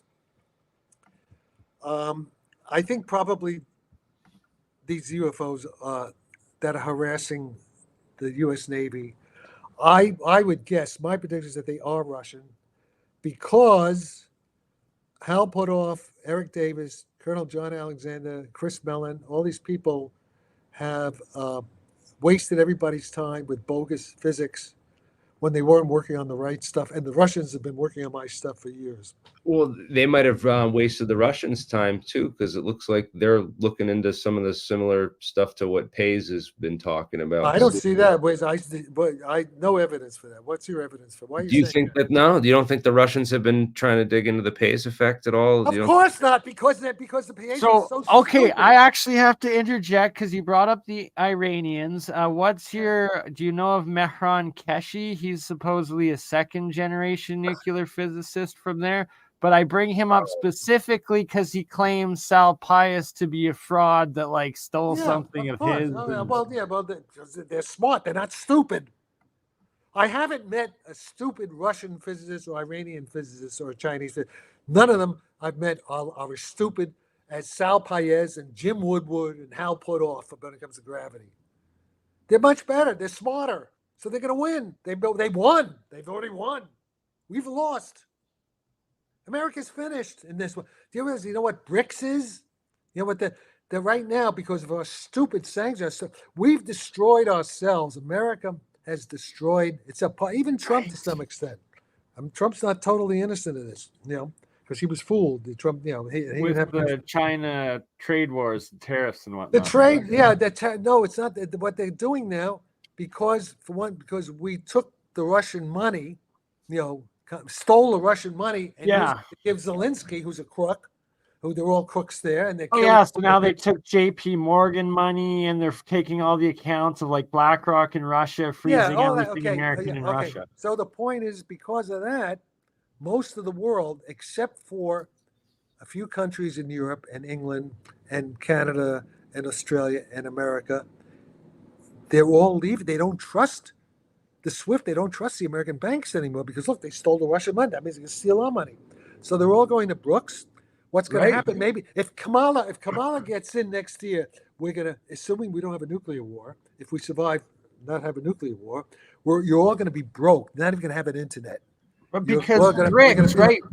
It was Brazil, Russia, India, China, South Africa. And now it's 42 members going in, and they're talking about creating their own currency now. That's what they're establishing this year. But it's also Mexico. Even Mexico wants to do it. Mexico. This is the new world order. It's Brazil. It's Saudi Arabia. The United Saudi Arab Arabia, the petrodollar, right there, going in on it. We're going to lose plus we're in almost $40 trillion. We're running on empty. I mean, and plus look at our cities flooded with these illegal aliens and the crime. And it's like we're already a fourth world country. The globalists. Yeah. So the point is, we're a paper tiger. Seal the borders. And I'm sad to say, and the Biden idiots and Kamala is just going to make it worse very quickly. as bad as Biden is. I mean, she was there. The borders are right now. She's in power right now. It's like it's not going to get any better. So the point is this. The point is this. I think the Russians and the Chinese have already won. We're just the walking dead. We're the walking dead. We don't realize we're walking dead. Zombie nation. We're zombie disease. Half of them on painkillers, right? No, we're Zelensky nation. Z Nation. Z Nation. And it's the Central Incompetent Agency. I mean, it's so bad. And by the way, and I know why it happened. I don't want to go, there's this guy, Yuri Bezmenov, who was a KGB defector 40 years ago. He predicted. Let's do go into this for a minute because that is huge. Like, that's huge. Yeah, it's huge. So guys, we're in okay, listen, the Soviet Union collapsed in 1989, right? America, we're similar to, this is our 1989 collapse of the American hegemony, American empire. The British Empire collapsed, already because of world wars. Okay, Yuri. We're in the end of American. We're not a strong country anymore. First of all, we're almost on the brink of civil war, right? Look at even me and Eric Davis ready to kill each other. Eric Davis is talking about assassinating me. Says they're gonna. He said they shot this guy in Moscow, and they're coming for you and Ron Pandolfi. So people are crazy. People are really crazy. There's no possibility of a united, a house divided cannot stand. Abraham Lincoln, right? Did you see this movie, the Civil War movie? Have you seen that? It's not that good, but because they have do you see the movie? There's a movie now called Civil War about America. What happens? You don't know? You haven't seen that movie? No, I haven't seen that one yet. I've seen this. I'm familiar with the Yuri Bezmenov interview. Everyone should watch that. Yeah. So I lived through it. I was a fucking little commie myself. I grew up with all the Communist Party and it's amazing that I was a neocon. I worked with the fucking neocons with Reagan. I was involved in a neocon think tank. Yeah, I could have been Tony Blinken and all these, and Tony Stan, Kathy Newland and all these. I know these people. This looks like the Obama movie. Huh? Yeah. Yes. So, but that's, so we don't know what's going to happen. I mean, hopefully it won't be as bad as I think it will be, and I hope to be proved wrong. But I don't see much of a future for the United States unless Trump gets in. And even if Trump gets in, he fucked up the first time, didn't listen to my friend Michael Savage, who was telling him, don't hire some of these people. The John Bolton, my friend Michael Savage, knows Trump very well, said, don't hire the walrus, don't hire other guys who just stabbed Trump in the back. And if he does it a second time, I don't know. But, let's put it this way. If Kamala gets in, we're gone. There won't be an America by 2028. There won't be another. If Kamala gets in, the Russian flag is going to fly over the White House in 2028. If we don't have a nuclear war, if we're still alive, that's going to happen. If Trump gets in, there's a chance he may snatch victory from the jaws of our current defeat. But even though I'm not sure he'll do it because he may not have learned. I don't know. Oh, they're going to assassinate him. And plus they're going to try to assassinate him. Yeah. So they've already tried.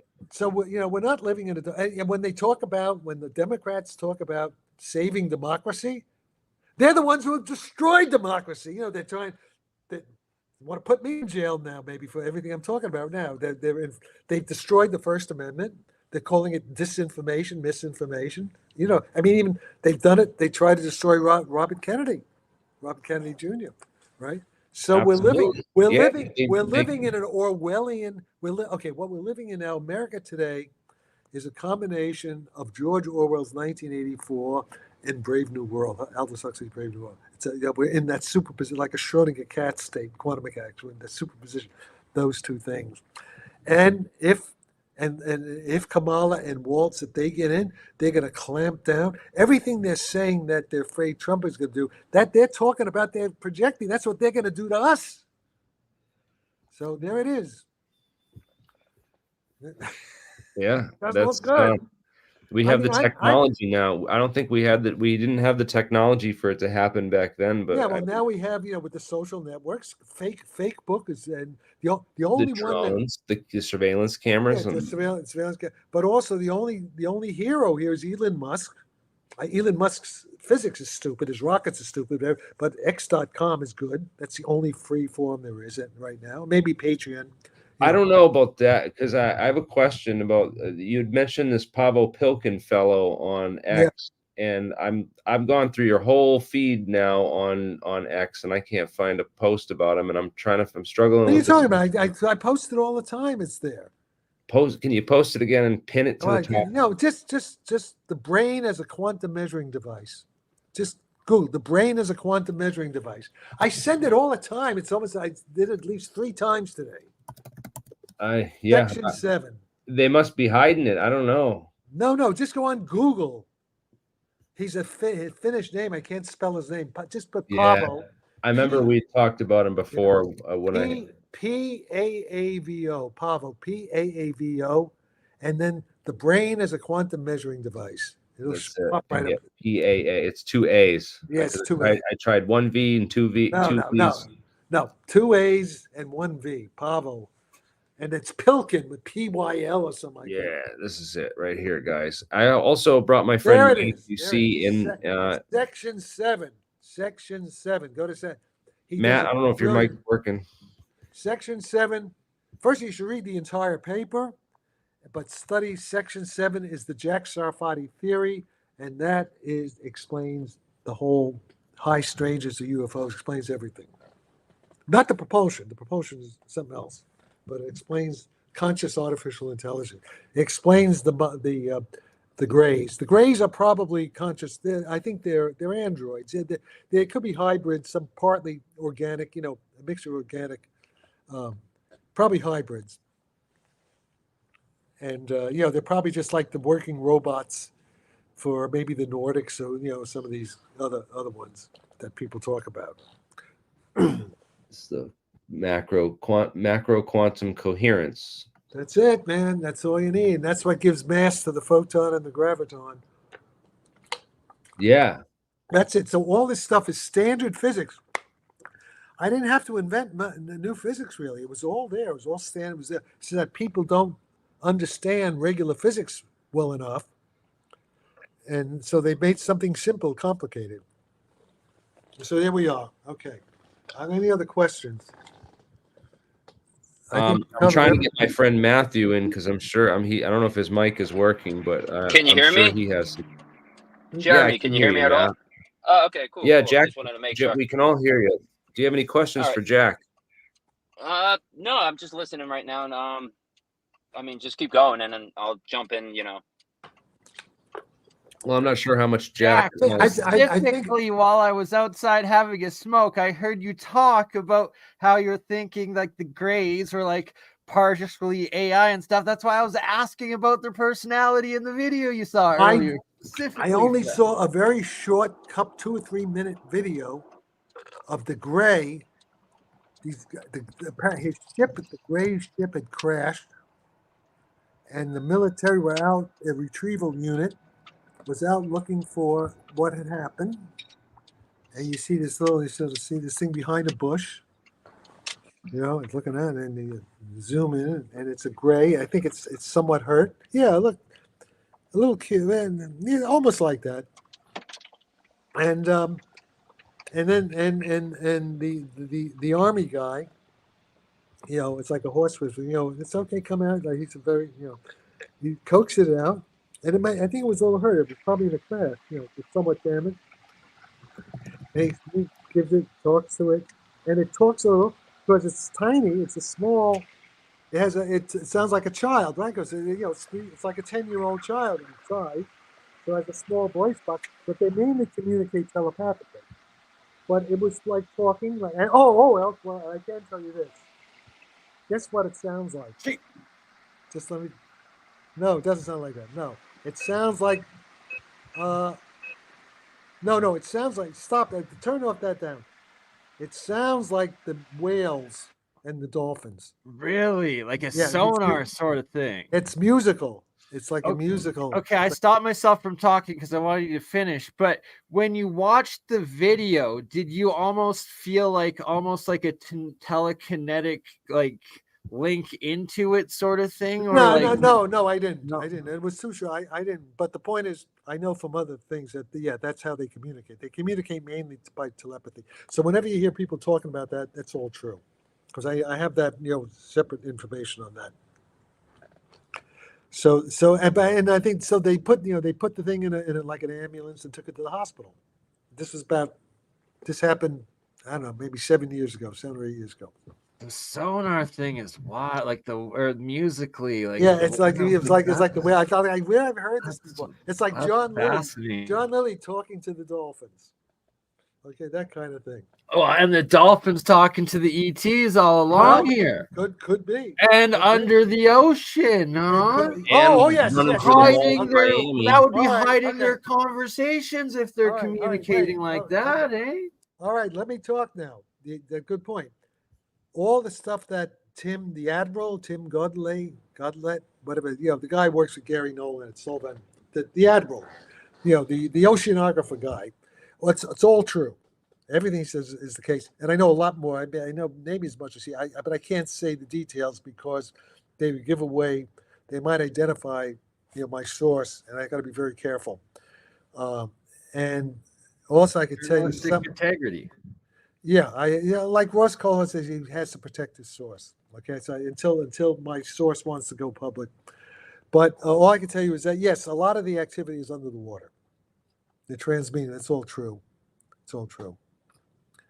And what else can I say? Oh, also, about the Philadelphia experiment? The Please teleportation. Eldridge, USS Eldridge, and Philadelphia Naval Yard. Yeah. Now, I'm not going to say, I could tell you, but stuff like that. Carl Allen. Stuff like, why? Because there's a physicist in Christchurch, New Zealand called Matt Visser. He's a famous guy. And he published a paper recently called Tractor Pressor Stressor Beams. And he even has a picture of a UFO, shooting the beam. Yeah, that's the tractor beam paper I was telling Ashton about. Yeah. Like, Matt, but what he doesn't have what he says it's just theoretical because the inverse of the superforce is so weak that we can't do anything. But in fact I happen to know that technology. I can't say more detail. That technology is operational. The NHI have it. And with a tractor beam, they can lift up a destroyer, a Navy destroyer. They can lift it up in the tractor beam and move it over in about 10 minutes, 400 kilometers, and put it back down. How much energy do they need to generate that? That's like more. That's the point. Get this now. Get this through your thick skulls. That's why I'm asking. Small amounts of energy. I don't know exactly, but small.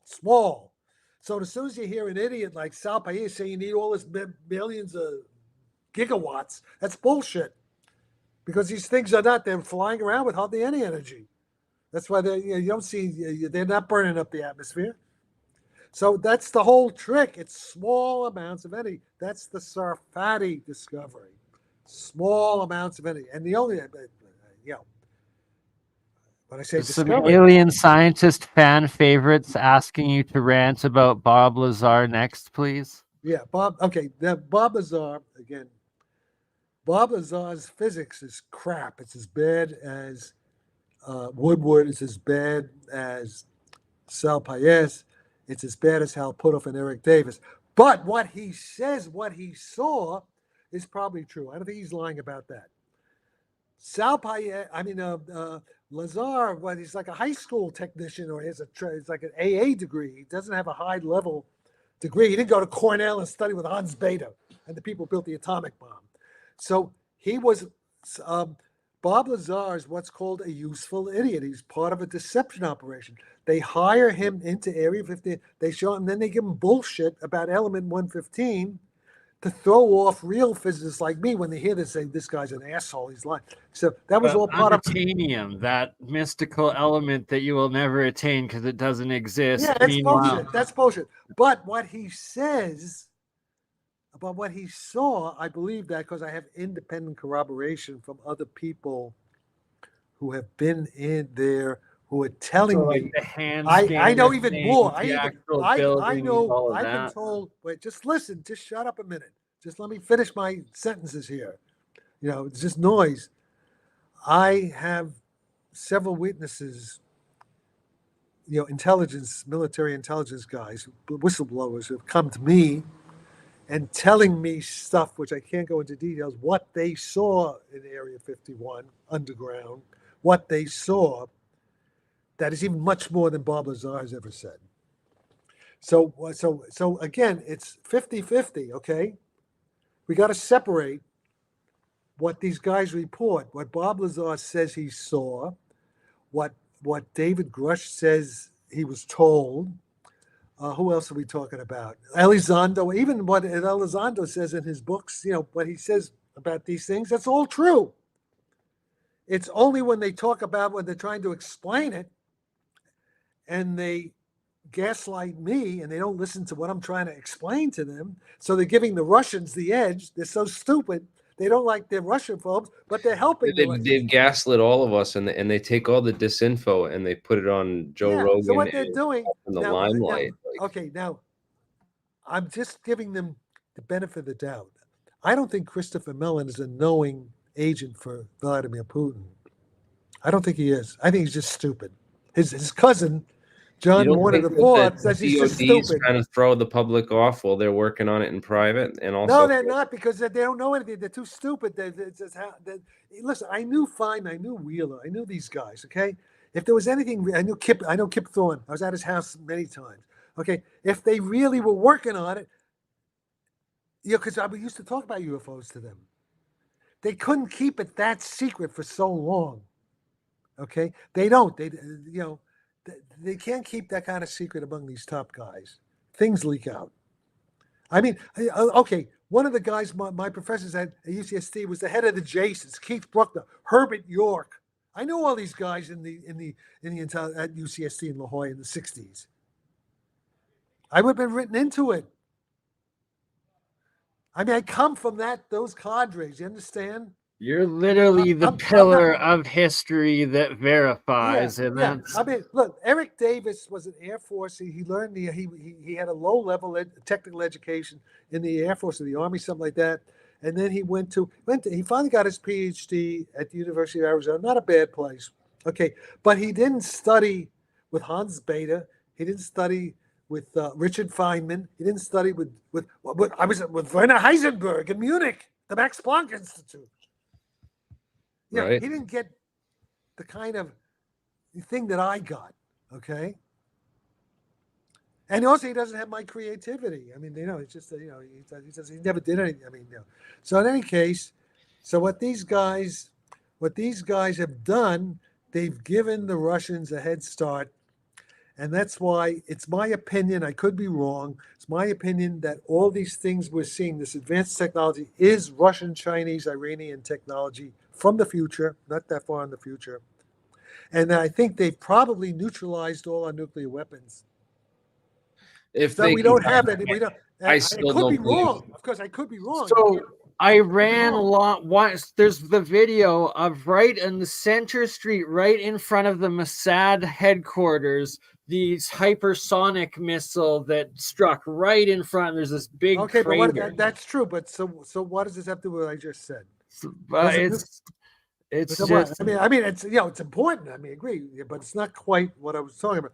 What I'm trying to get to you is that the reality of the situation may well be, at least it's 50-50 in my opinion, that the United States, NATO does not have a nuclear deterrent anymore. None of those nukes are going to work. But that's what I mean. Like, if Iran had a nuke, they could have just nuked the headquarters, right? Like, if they wanted to. You don't understand. Iran You doesn't think want the UFOs have disabled most of their nukes? Yeah. But also, let me address what he just said. Iran is not the devils that we say they are, okay?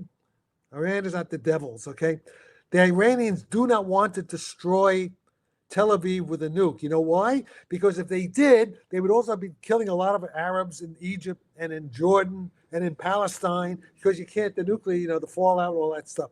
They don't want to do anything like that. They're not crazy. Our guys are crazy. Tony Blinken's crazy. Lloyd Austin, I think, is holding back. We have a senile president. Kamala's so stupid. She doesn't know she doesn't know a nuke from a schmook. We don't have anybody in charge who's competent, except maybe now Lloyd Austin. Like literally, Biden was ruled incompetent, too Yes, old to okay. be held. So the point is this. The only serious people out there who are preventing nuclear war is Vladimir Putin, the Iranians. I hate to say this, but we are the bad guys. We're the idiots. We're the aggressors, not them. We've been sold a bunch of bullshit for years. I believed it for a while. I was a neocon. I was like Tony Blinken for many years in the 80s. So I did a little research, okay? So I'm just going on the basis of the truth. As a scientist, I have respect for real knowledge, not ideology, not bullshit, not brainwashing, okay? So the point is, we've lost, and Do you don't think we can pull together and No, work our way out? I don't see any possibility of that, and I hope to be proved wrong.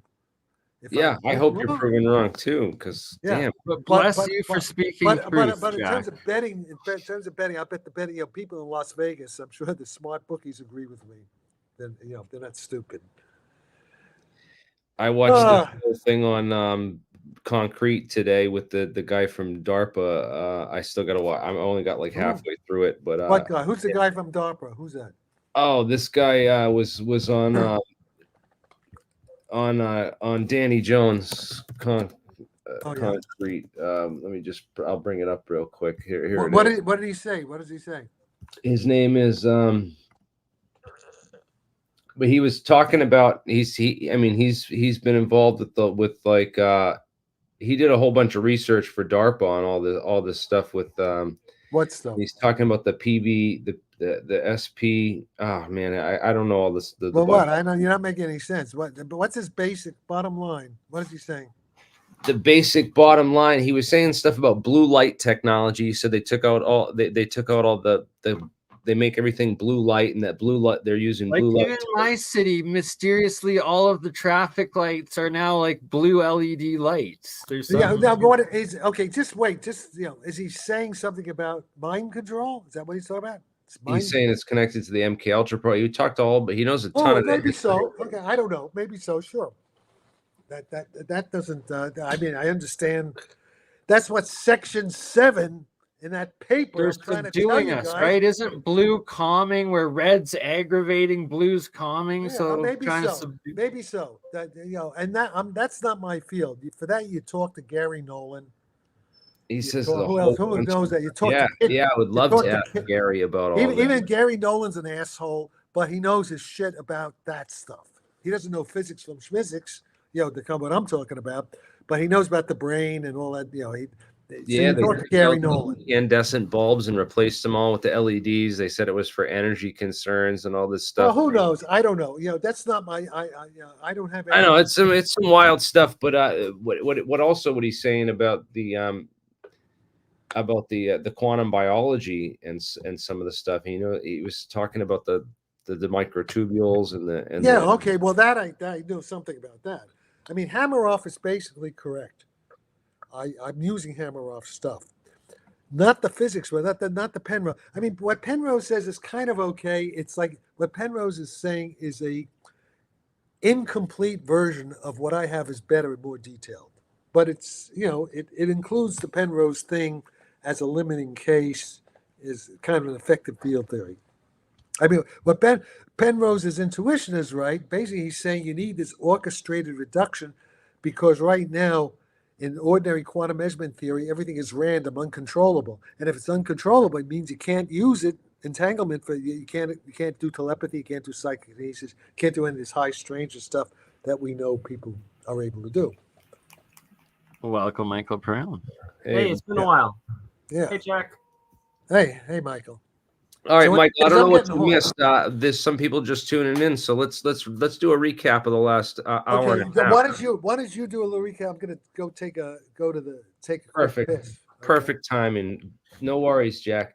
So Jack had posted this paper from Richard Feynman and wrote to Ken Shoulders in January 31st, 1986.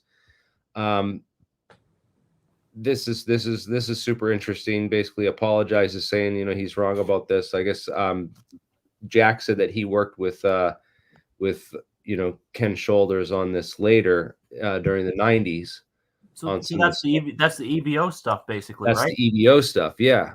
Nice. So Feynman knew about the EVO stuff, and I guess he rebuffed it at first, but then figured out that it's actually legit and apologized to Ken Shoulders about it in this letter. So this is Nice. historic. This is historic that this was dug up and found. And so that was cool. What else? He also thinks that Pais, Ashton, and Dave are full of crap, that they don't know what they're talking about and stuff. He said, I'm curious to dig more into that. I want mixed mental arts. We got to get Tim Ventura and we got to get a scientific debate between Sal. Bernie, just a sec, quick before Jack gets back. I think they're competing for. Oh, never mind. But they're both competing for space. I'll just say it anyway. Are we working together? I think Sal and Jack were on to a lot of the same mixed mental arts.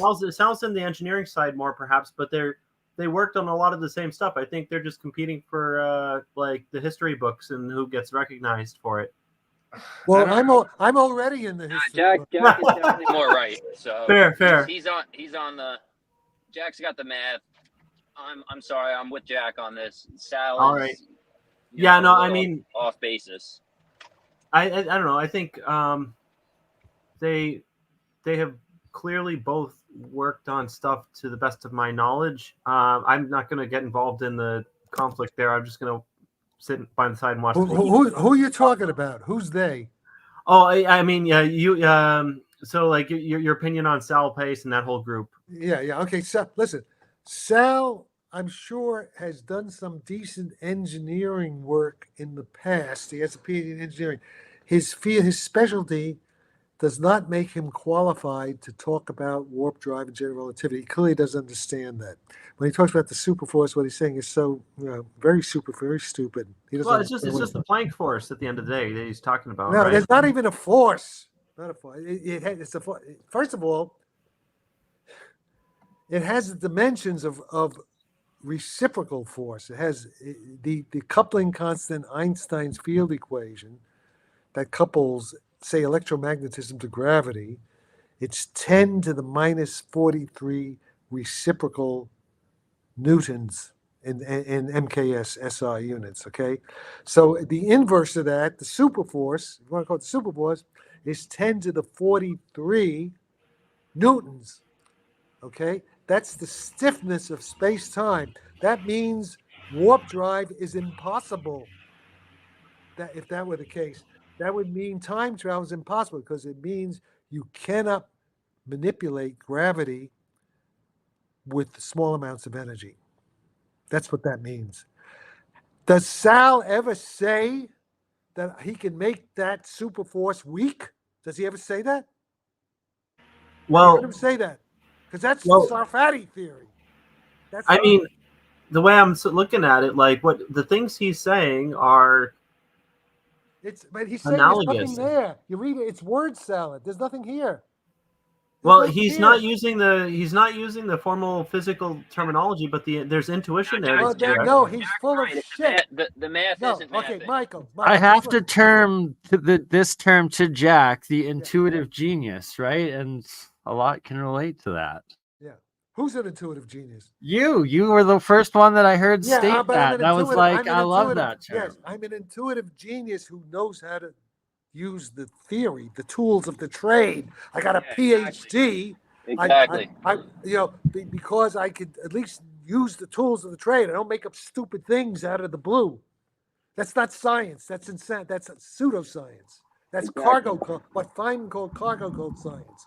What I'm doing is upholding the standards of excellence that I got from Hans Bethe, from Richard Feynman, from John Wheeler, people like that, Keith Bruckner,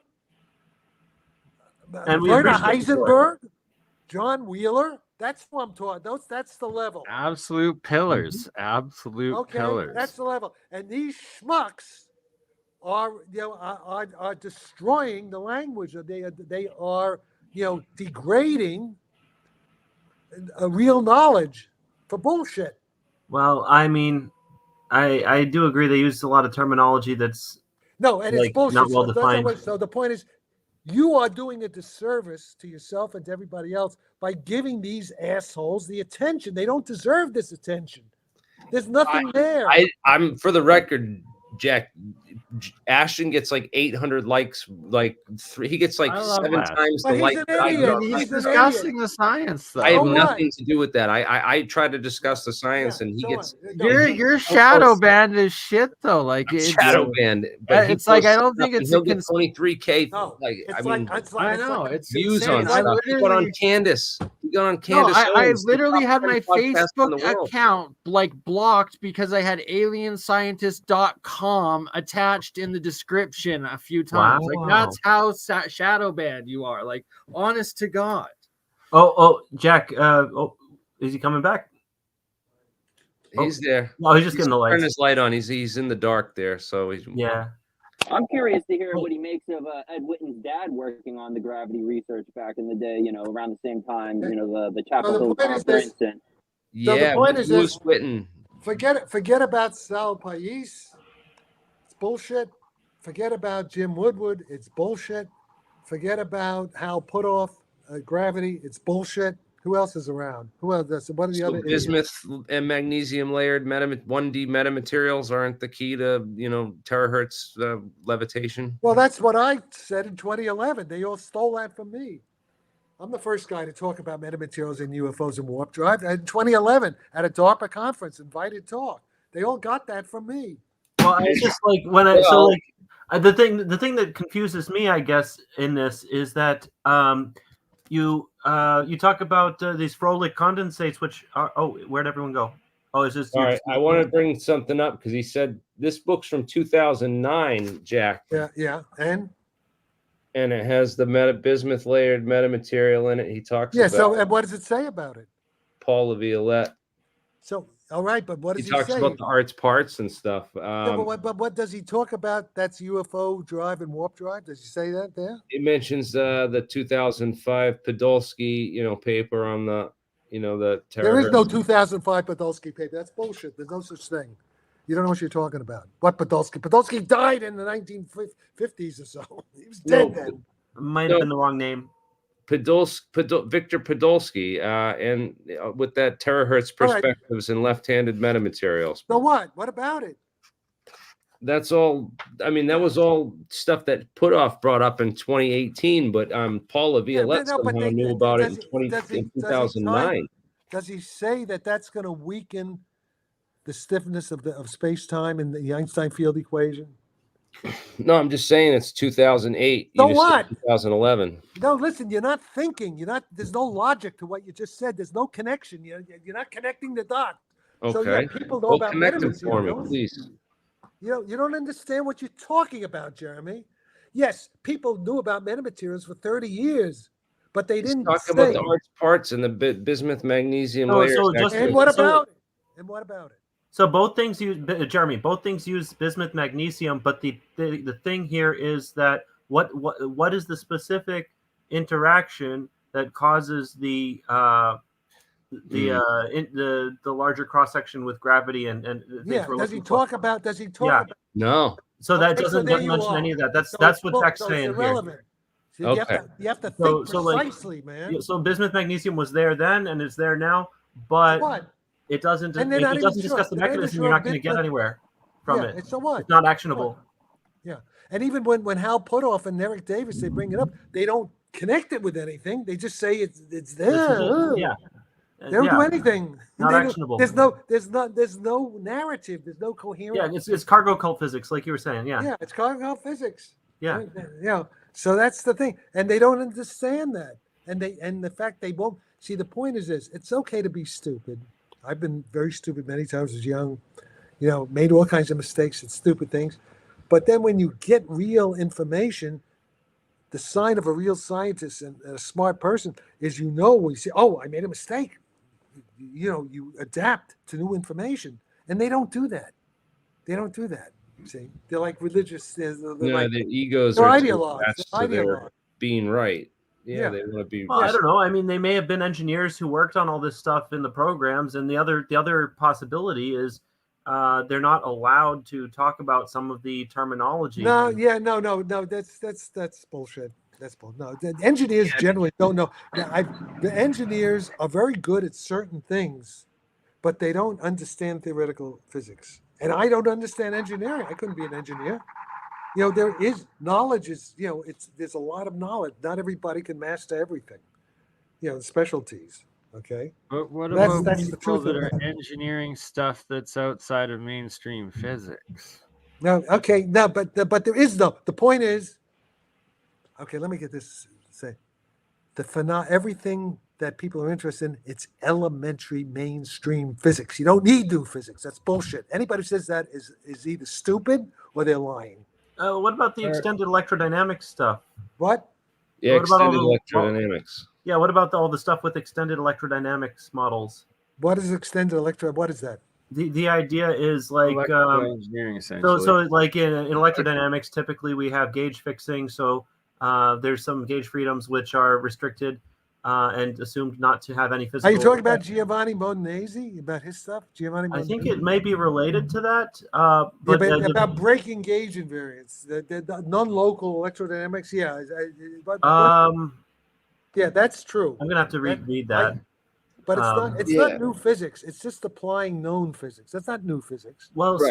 so they, I mean, David Chester and I were inspecting like these the Whittaker potentials and these Hertz potentials. Yeah. Okay. You know what? David Chester's a smart guy, but he knows a lot of math. His intuition's not all that good.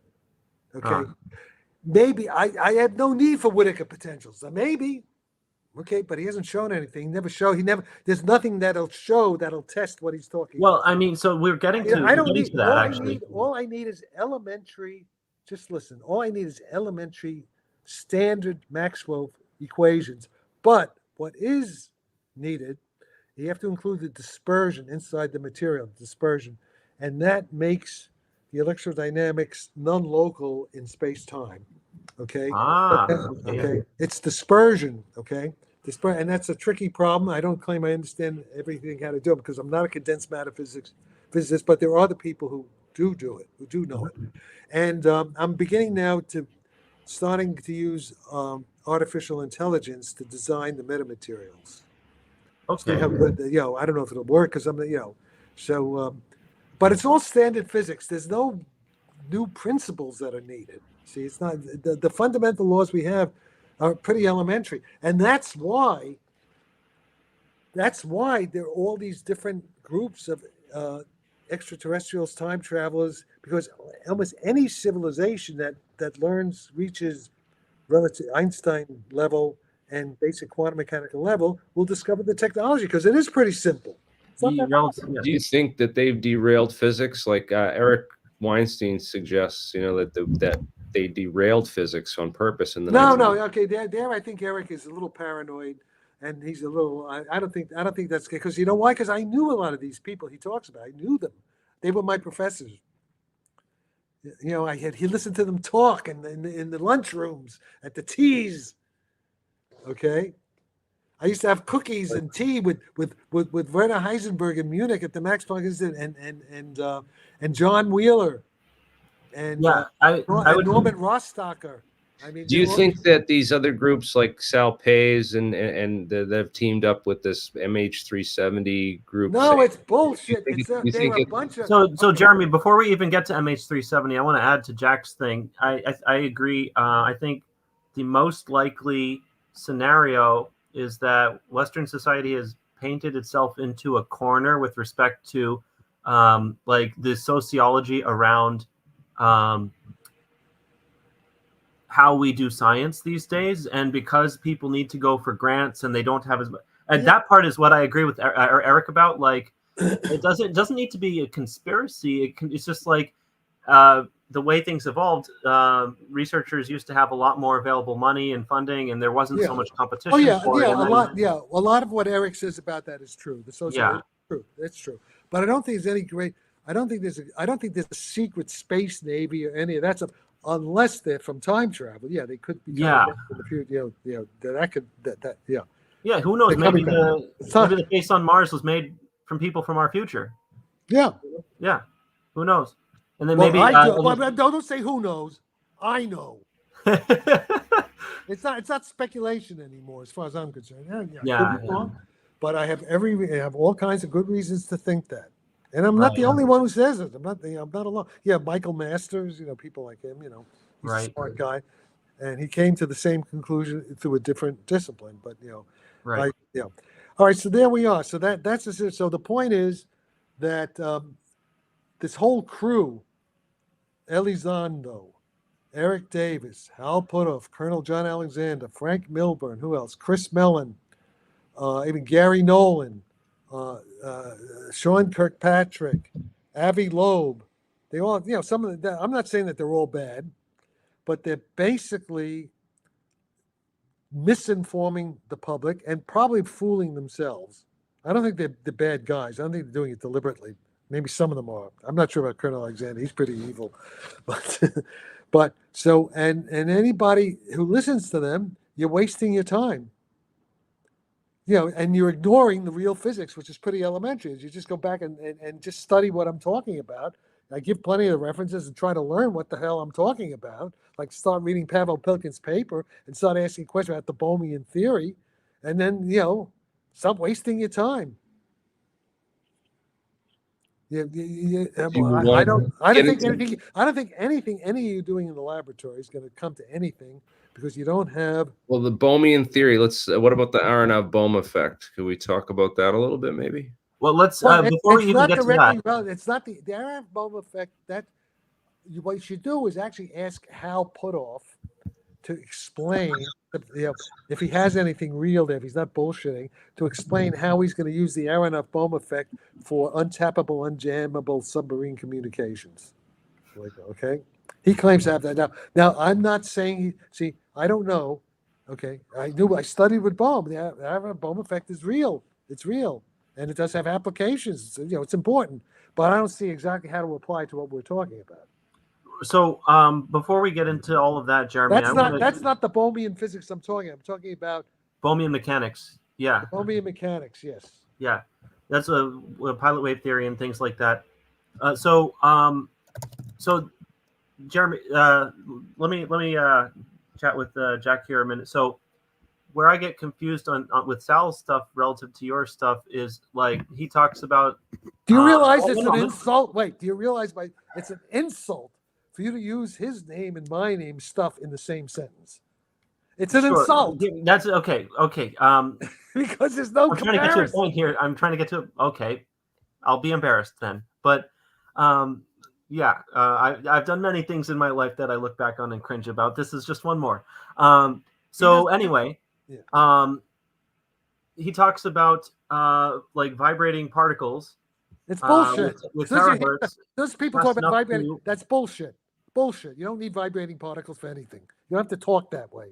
I'm trying to do, I'm trying to show how the terminology is different, but the concepts map to stuff you're working on, though. Yeah. How? Go ahead. So he's talking about vibrating particles with terahertz, such that the actual mass energy of the particle is kind of approaching the Schwinger limit in a way that's all stupid. That's total crap. And if you think there's you don't know anything if you think that. You know why? You know what you just did? Just listen to this a minute. How much energy how much mass was converted to energy in the 10,000-ton nuclear explosion of Fat Boy in Hiroshima? Do you know how much mass? Lot. And the Schwinger limit's very high. I understand. No, it has nothing to do with the fucking Schwinger limit. Okay. There's no connection. You don't understand what the fuck you're talking about. You don't know elementary physics. I'm sorry, Michael. You don't know. Where did you study physics? What did you study? Did you study what the Schwinger limit has to do with intense electromagnetic? What does that have to do with what I just said?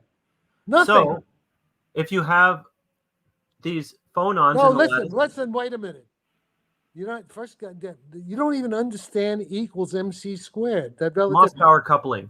Moss-Bauer coupling. That's where No, you're not listening. You don't hear what I'm talking about. Just listen. You're making Morse-Bauer coupling. What the fuck? Who ordered that? Irrelevant. I'm not talking about a simple equation. E equals MC squared. Okay? mass energy. Yeah. Yeah, okay. The mass equivalent of energy. That's special relativity, 1905, Einstein. Right? Everybody knows that equation, but you apparently don't understand it. Neither do a lot of people. Well, you don't have to. Just listen. You're not listening. Okay. You're not listening. You're not getting it. You're not hearing what I'm saying. Okay, go ahead. It's pretty simple. How much mass had to be converted to energy? How much little m had to become big E in the atomic explosion that destroyed the city of Hiroshima? I think it was like a couple grams or something. It's less than 7/10 of a gram.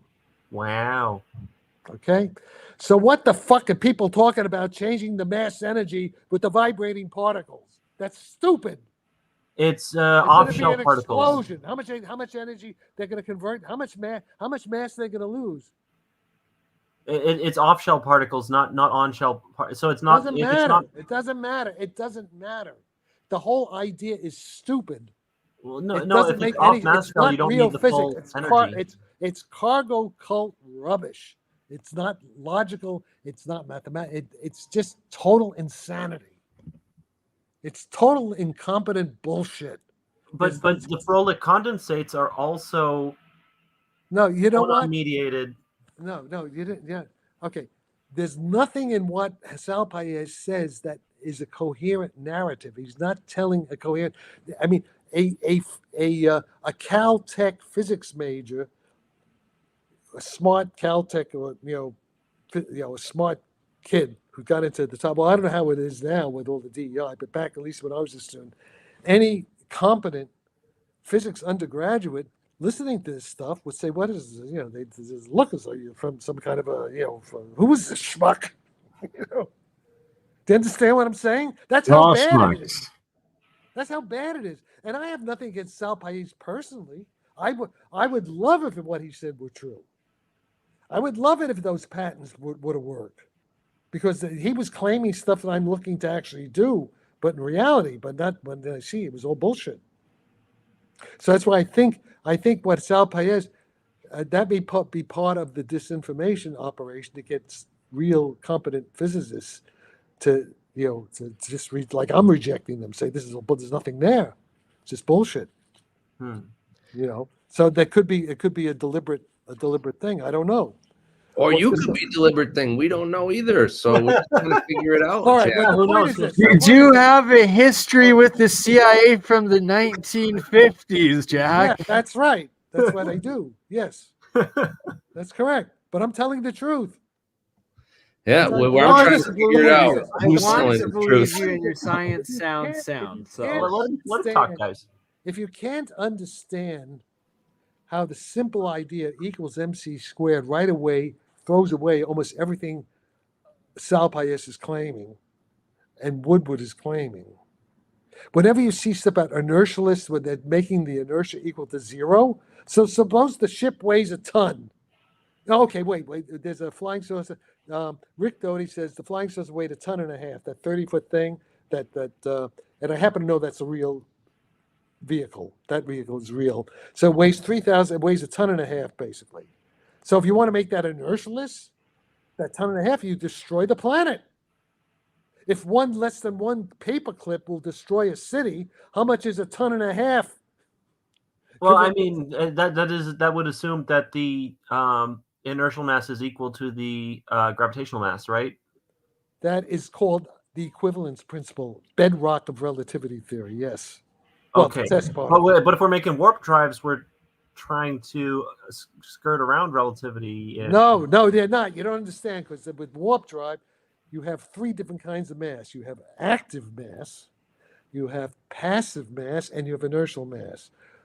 What we know is that, at least for test particles, that what a test particle means is that it has zero active mass. It only has inertial mass and passive gravity mass. The active and the passive gravity mass are equal. Okay. The warp drive depends on this. That's the Sarfatti theory, that there's this additional factor that the active, under certain conditions, the active mass is not the same as the passive mass. See, most people just assume, because they don't know about UFOs, you see, because UFO show it's false. Up until the UFO evidence, everybody, and even when I took physics, I learned active mass equals passive mass equals inertial mass. So all three are equal. It turns out they're not. Excellent.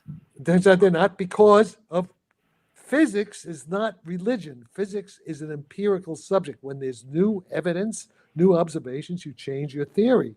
And on that note, how's the Cavendish experiment going?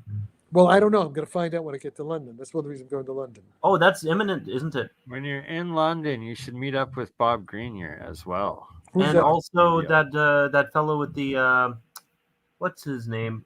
With the parametric system stuff. Simon. Who? Just a minute. Let me see if I can search that up again. But he was in London as well, if I recall. Well, yeah. I'd love to see Jack link up with Bob Greenyer.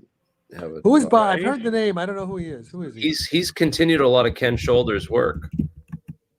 Oh yeah. Well, I'm really into it. Listen, I'm pretty focused on what I'm doing, because I've enough. There's a lot of math, a lot of stuff to do, and and the Ken Shoulders stuff is interesting because it may have to do with the sentient plasma orbs, but that's not really my main concern right now. I can't do everything. I'm focused on right now on I even lost track of there was a good meeting, by the way. Bernard Carr, this is Sentient Foundation. I posted it today on consciousness in the mind and precognition. Julia Mossbridge, and Dan Sheehan, not the Danny Sheehan, not the lawyer, Dan Sheehan, the physicist at the University of San Diego. They're working on stuff which I helped catalyze. Local retrocausality, they have quantum time. They're doing some pretty good work there, experimental work. John Pendry was the name. What? Have you met with John Pendry yet? Who? John Pendry. He was the fellow I mentioned. Oh, Pendry.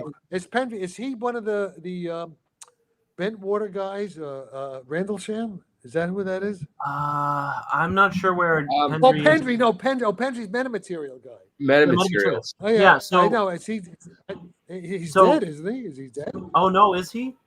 Oh, that would suck. All right, I have to wait. Just a minute. So basically, when Nathan Enon was talking about boundary conditions of gravitational materials, you have boundary conditions. Wait a second. I have to check. I have to check my messages. Hang on, something came in. I have to just check this. Go ahead. Oh, I think he's still alive. Oh. Okay. Pendry. Well, yeah. Cambridge. How was it? What was he born? Yeah, he's alive. Yeah, because he got his PhD the same year I got mine. Yeah. So basically, I was talking with you and a bunch of folks a while back about. I think Nathan Enon was looking at the boundary conditions of a superconductor with normal space in terms of gravity and gravitomagnetic fields and things, right? Okay, do me a favor. Just send me the paper. I don't have. He's busy. I'm busy. I'm not going to have time to actually physically meet him. I wouldn't mind. Okay. Yeah, I'll send you his. Where is he now? Where is he now? Let me see. I think he's in Imperial London College. Yeah, Imperial College. I could walk to Imperial College. Yeah, but there you go. If I see a seminar where they're talking, I may just go. If I have time. I'm pretty busy when I'm in London, but I'll see if I can. Okay. Imperial College is like walking distance from my. Yeah, friends. Awesome. Yeah, that's where I think it's important. I think because so basically. When we see the Plevnov experiment and the Ning-Li experiment and stuff with rotating superconductors, what we see is they get these gravity beam-like behavior when there is a rapid transition from superconducting to non-superconducting. Oh yeah, good. And so there is a temporal boundary condition on the material. Listen. That's interesting you said that. See, what's happening right now, let me explain something. the ETs or the NHIs, whatever they are manipulating your mind for you to tell me this, because only the other day, a few days ago, I channel. You see, you don't even know we're channeling stuff. At the critical point of a phase transition, the influence on gravity should be very big. Is that what they're saying? Because I came to that conclusion just 2 days ago. Yeah, no, I intuitively understood this the first time that I told you to talk to Henry. All right, do you see this book? Look. See this book? Yep. Oh, that's a good one. Just shut up. Listen, just shut up. Let me tell you a story. Go ahead. All right. So I have a lot of shit in my apartment, right? A lot of shit in my apartment. My girlfriend who owns the place, and she's, we're like the Odd Couple. Do you ever see the Odd Couple? Walter Matthau and Jack Lemmon. I'm the slob. I have my own little apartment. And she has, she's the princess with a big. We live in a beautiful big place, like a Florentine palace here, Russian Hill in San Francisco. But hey, all this crap. So I finally got my next door neighbor who helps me, keeps the place clean. And he and his friend came, and I gave him some money, and we spent the whole 4 hours getting rid of all kinds of crap, throwing it out with special pickup by the garbage the next day. But in my garage, I have this metal file cabinet where I had a bunch of stuff, and I couldn't. The drawers jammed. Couldn't get into it. And they cleaned that. I found it, and something guided me to this book, which I had locked away. Forgot I had it. Very good book, but it's an excellent book. Cambridge University, Cambridge. Okay. Yeah, I agree. It's a good book. Yeah. Okay. Okay. And I have one. Okay, you have it. Okay. And then I just opened it and bang. Listen, it was all like a chat. It was all like a contact. I'm getting. Said, look at this. I open it up, and there's this thing about critical points where there's a generalized susceptibility, and it becomes, roughly speaking, it becomes infinite at the phase transition. Okay, that's a critical point phenomenon. This is renormalization group, all that kind of stuff. And I wish I kind of knew that. I used to know that back years ago. I went to meetings and all this shit. But it reminded me, okay? The whole thing is that the difference between active matter generating gravity and passive mass, passive mass, is you have to multiply the passive mass by this generalized susceptibility. Yeah. And when susceptibility gets big in a phase transition, that's when you're going to get a big effect. So but that's what the Pais effect is. Okay, so that may be. It sounds like what you're telling me. All right. So he was taking a superconductor and rapidly transitioning it from. That's like the phase transition, second order.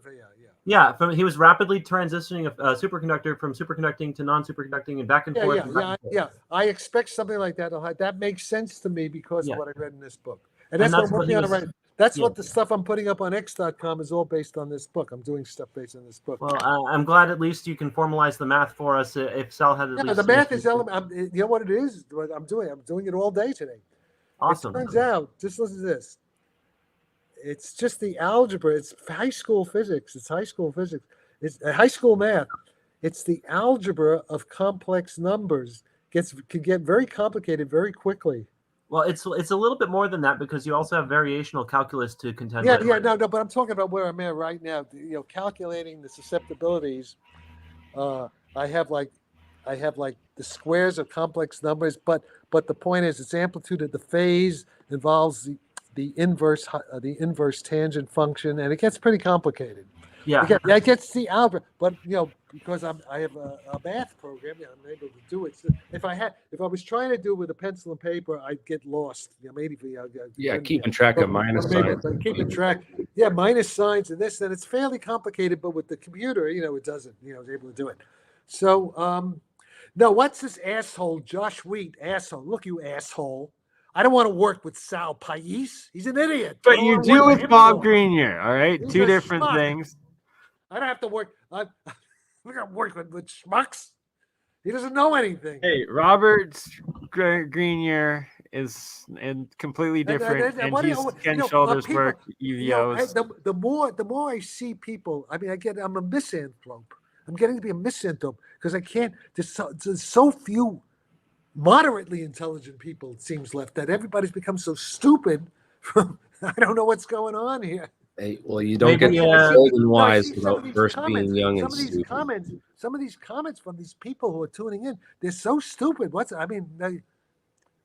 Okay, okay, but let me see. Can I see what the guy? Give me a chance to read it. I mean, no, wait. Don't read the comments. Yeah, Never Yeah, read. I don't. I Yeah, try to I put mean, up the good there's so one. much. Like half of these are bots, Look, probably. Anyway. look at Don't that. worry Look, about the comments. any schmuck who uses that mask and calls himself what do you call him? Deadhead schmuck. He's a schmuck. At least he knows he's a schmuck.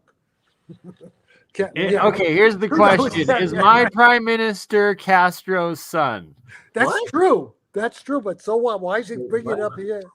See, people are Because so Canada fucking is stupid. currently communist, and I gotta watch that? what I broadcast because of C-52. You guys can say stuff. I'll go to jail, but you'll wear Free Bernie shirts, so I'll be okay. Yeah, all right, okay. And by the way, if you say Trudeau is Castro's son in Canada, they put you in jail. Seriously? What? Shit, I'm going to jail I think now. so. That's at least they want. At least. Oh, Bernie's. Okay, you see how stupid what people. Black bag tomorrow. What's wrong with these people? Why? I mean, why? What's wrong? These people have no. They're mindless. They're brainless. They're like the walking zombies. Like Zombie Nation, right? The Zombie Nation.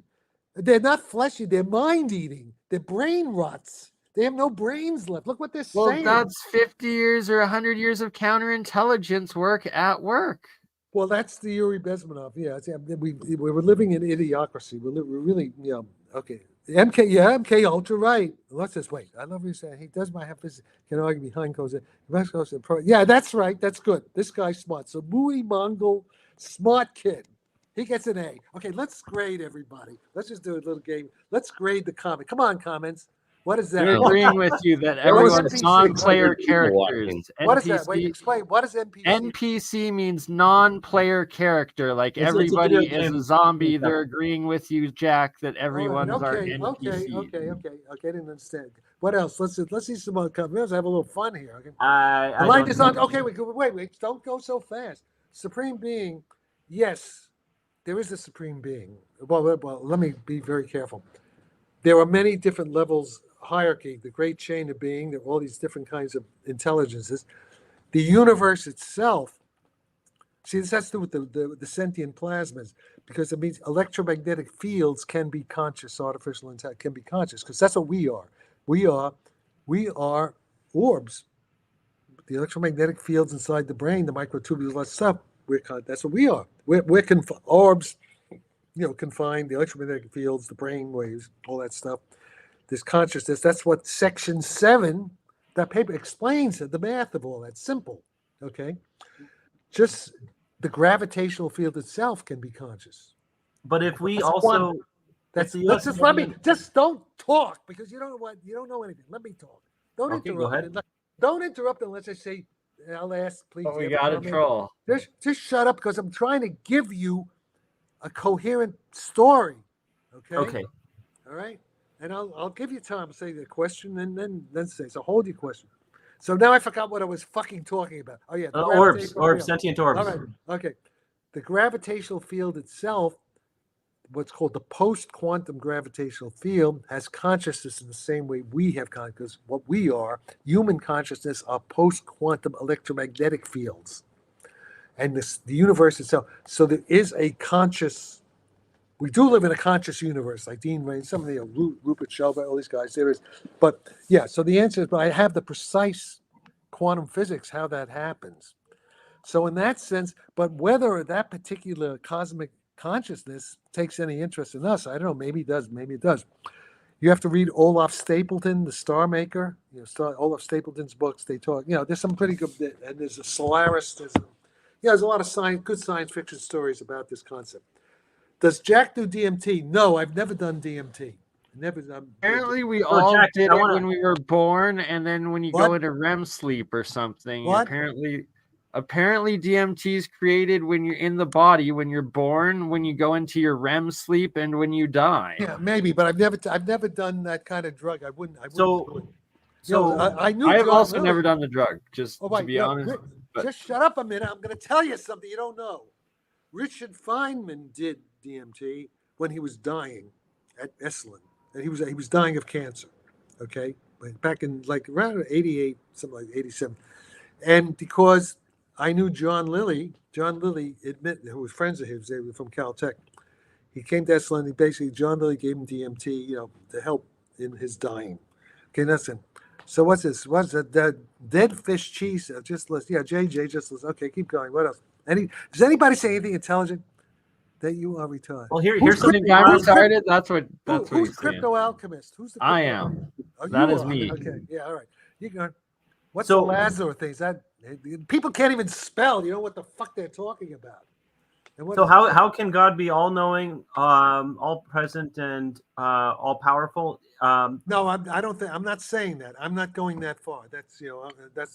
No, if all consciousness is sort of God, then all beings are conscious. So it's obviously all knowing. It's all present, and it's all powerful because no matter who wins. All or right, you're loses, getting it's into him. theology. Let's go. Okay, let's Okay. see. Let's Well, stick I'm with- not too good at theology anyway, but that's No, yeah, it's not important. There's nothing of interest here. Wait, I want to Okay. see what these people are saying.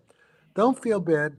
Okay, help it. Well, we're doomed. I'd love to help. I'm trying to, but I live in I'm New York City. Yeah. I grew up. yeah. Me What and do you Trump. think about the increased solar activity and all of the like I heightened know. continuous Okay, good. auroras? Oh, yeah, this Any weekend, intelligent- good chance that was for okay. Are there any intelligent auroras. questions? Is there any? Wait a minute. I'm like an extraterrestrial. Come down. Is there any intelligent life on Earth? I haven't seen very much evidence of that. We don't know either. Anyway, I haven't seen. Certainly, there's no intelligence in the American government at top levels. There's very little intelligence there. yeah. What? Okay, but solar. Yeah. But he has one. What? What does he say? Say something. People are inarticulate. So let's see. So you need the mass term of the graviton and the photon to get the interaction between them? No, wait. That's a separate question. So I was in. Wait. Let me just hang on for that. Just So checking yes, you. if all objects have their own gravity, but they do.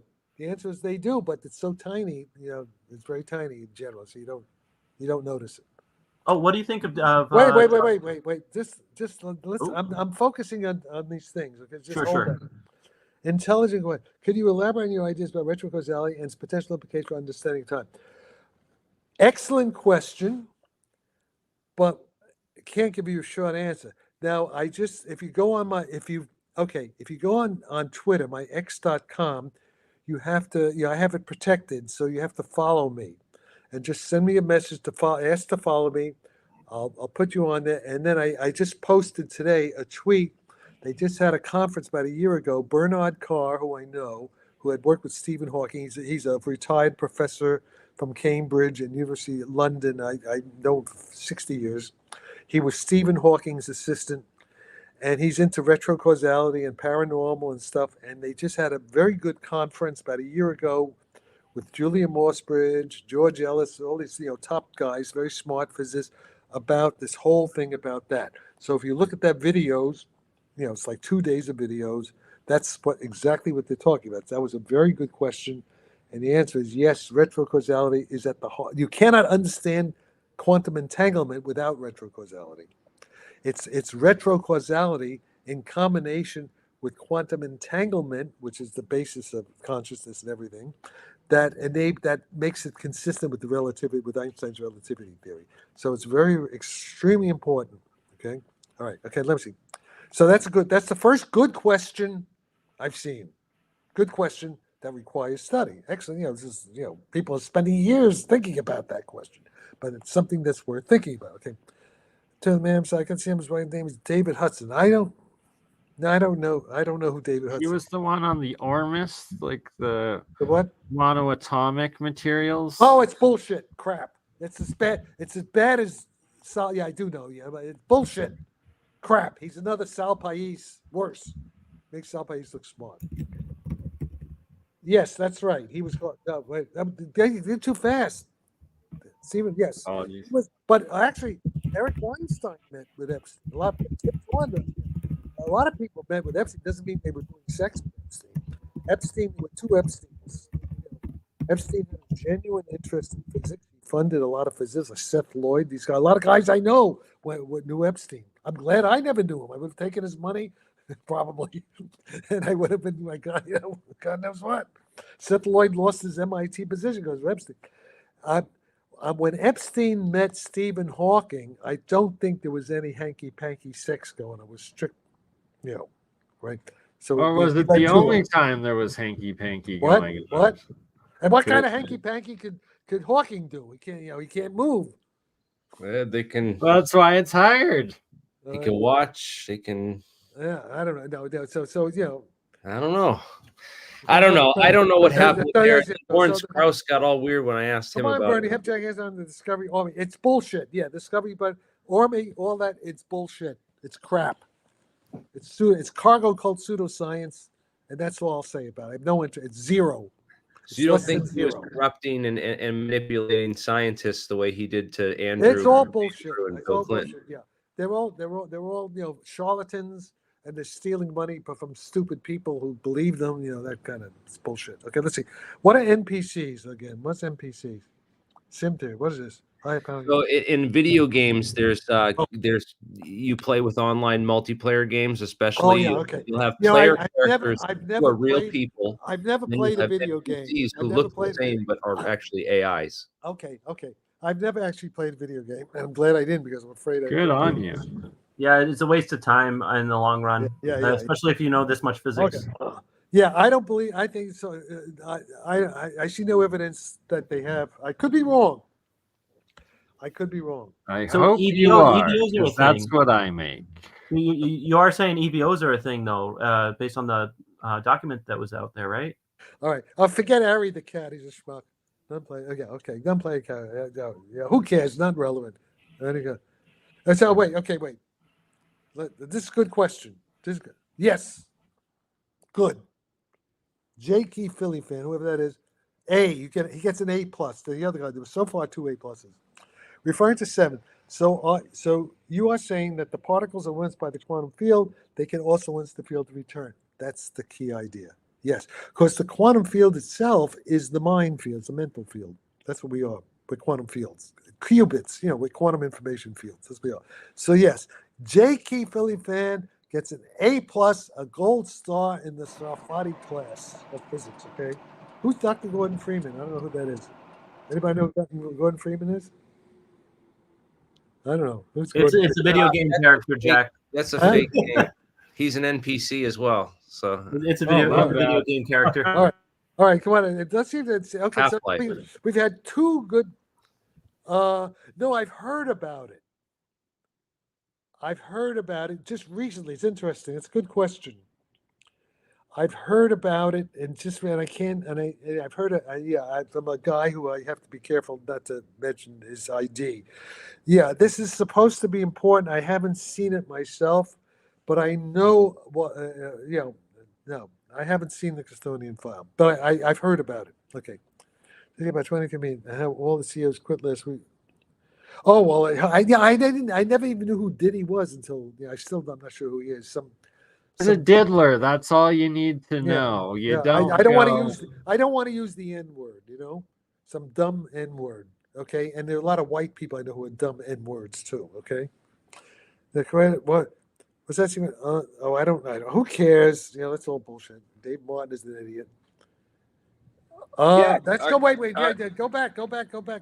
Yeah, the Plato's allegory of the cave, very, very important. That's the key principle of physics. Is Plato's allegory of the cave is the basic print. That's what group theory, symmetry, principles of physics all about. The allegory of the cave, and at some point, so that's good. So this guy gets a B plus. Okay, well maybe A minus. All right, go ahead. No, wait.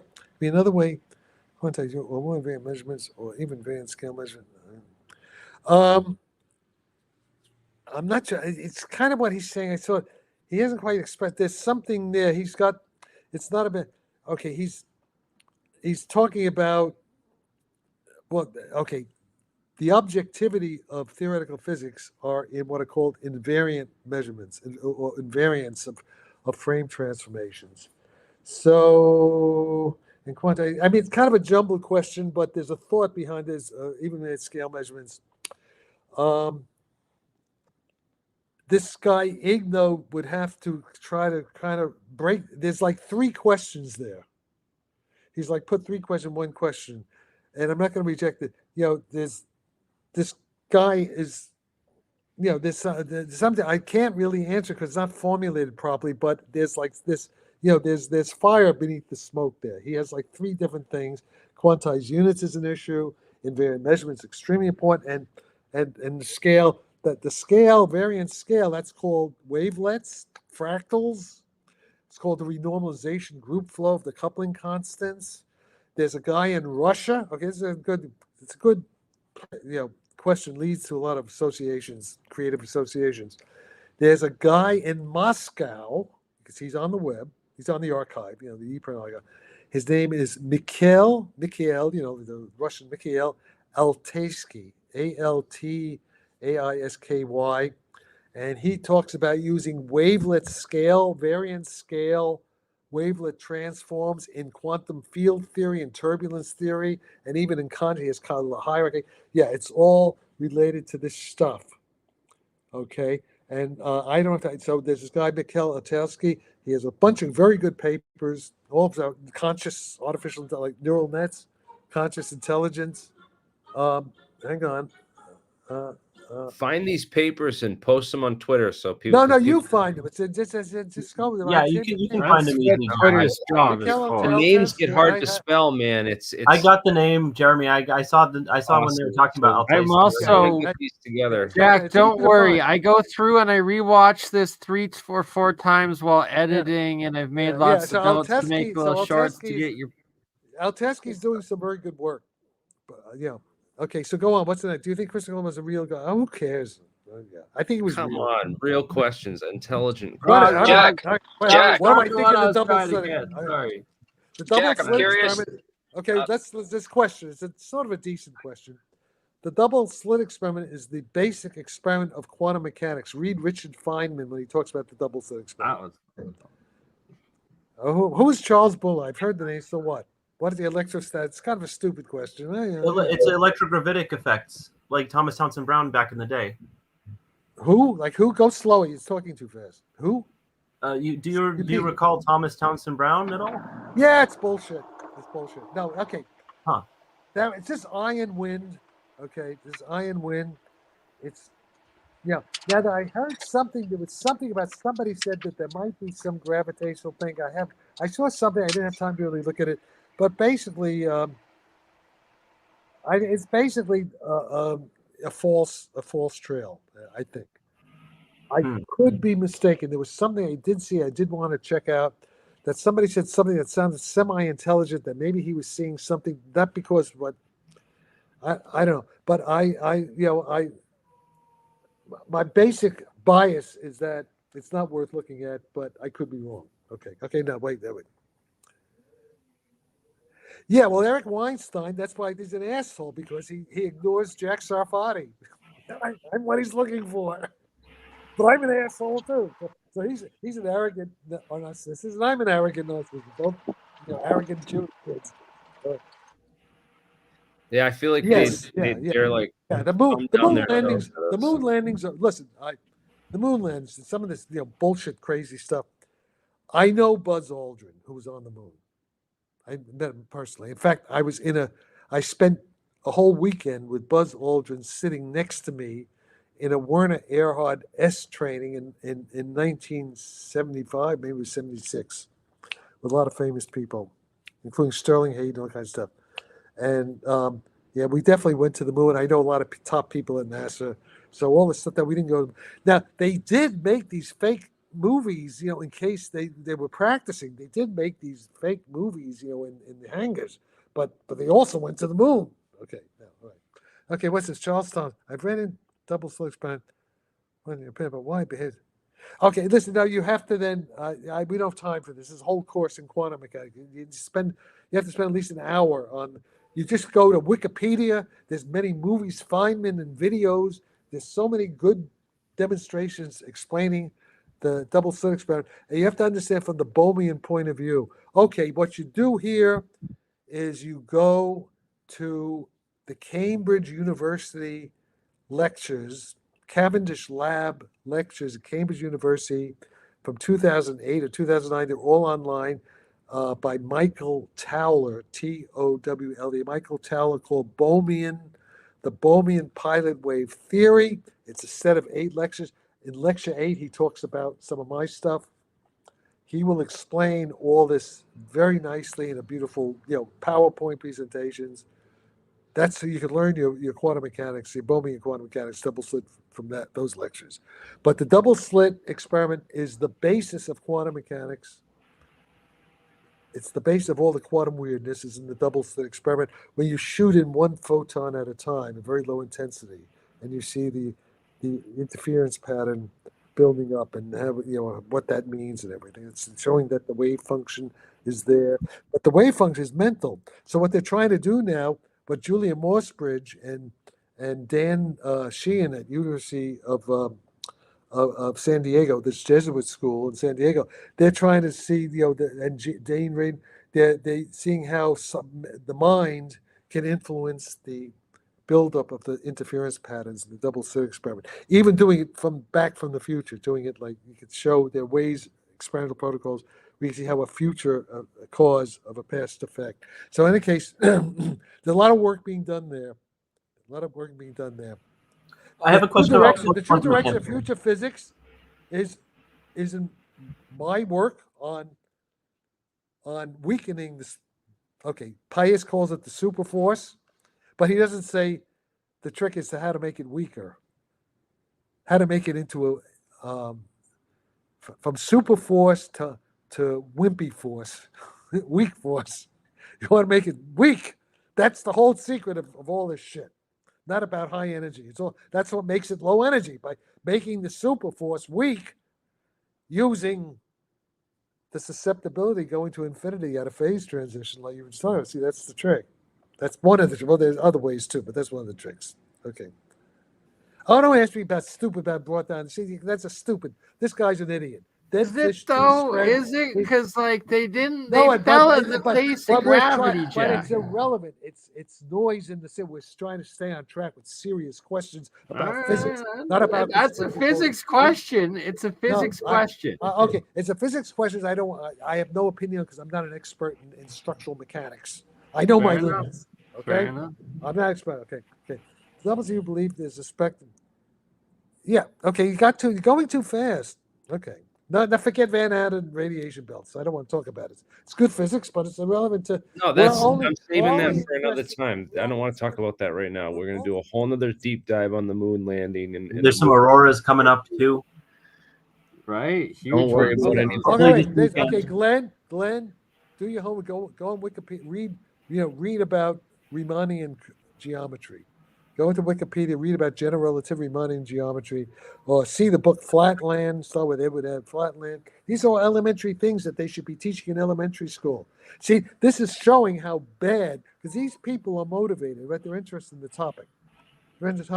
But they know so little. They've gotten such a bad education from the communist bastards, leftists, who are the same ones who created Kamala Harris and Joe Biden and Bill Clinton and all these assholes, that they're cheating these students who really want to know something. They don't know anything. They're a bunch of morons. Not their fault. It's the fault of these assholes in the schools that are watering down, that are dumbing down, making idiocracy. Okay. I don't know about the Solarian. The Pear Project, Princeton. Yeah. That was I know those people. That was a good project. And so, it was a good project. I never heard of Solarian, but it was, Pear Project was, who's the guy? I forget the guy's name now. He's dead. Robert Jahn. Jahn. I think he's dead. This was years ago. But that was a good psychic project at Princeton. Yes. All right, go ahead. No, I haven't heard, but that's all real. Yes, the UFO's been around. All that stuff is real. UFO's been around thousands of years. Well, yeah, the ancient man. Oh, and there were plenty of paintings when I was in Florence.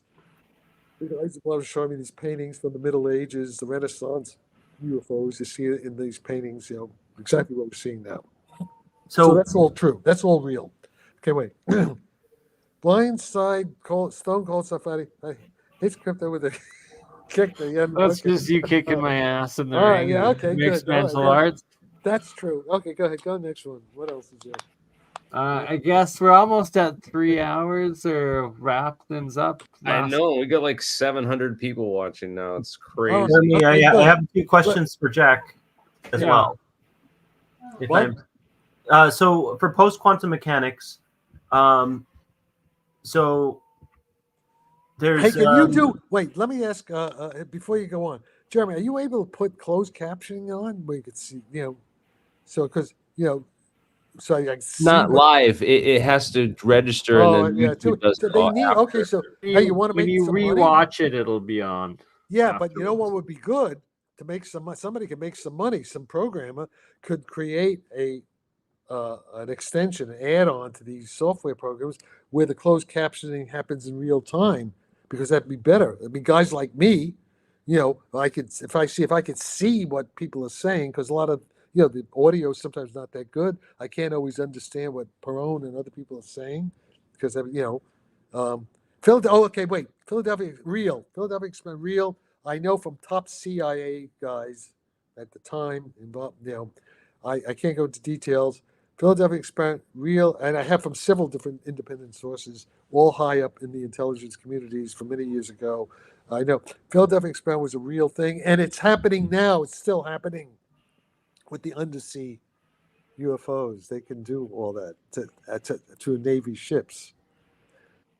I can tell you one thing: there are parts of the oceans where our submarines and our warship aircraft carriers, battle groups are told not to go, because if they go there, they're going to be, maybe sunk.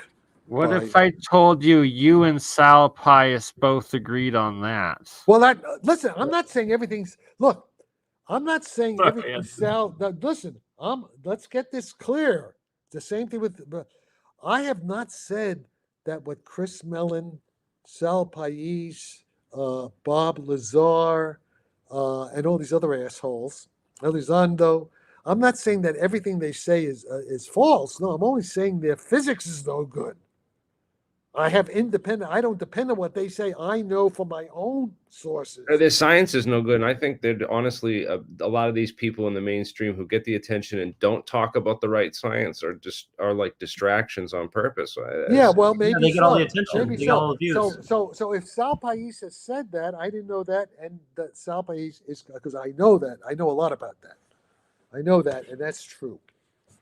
So for the post-quantum mechanics stuff, First, what would Michael Towler. First read the Michael Towler lecture. okay? First you have to do the regular Bohmian stuff.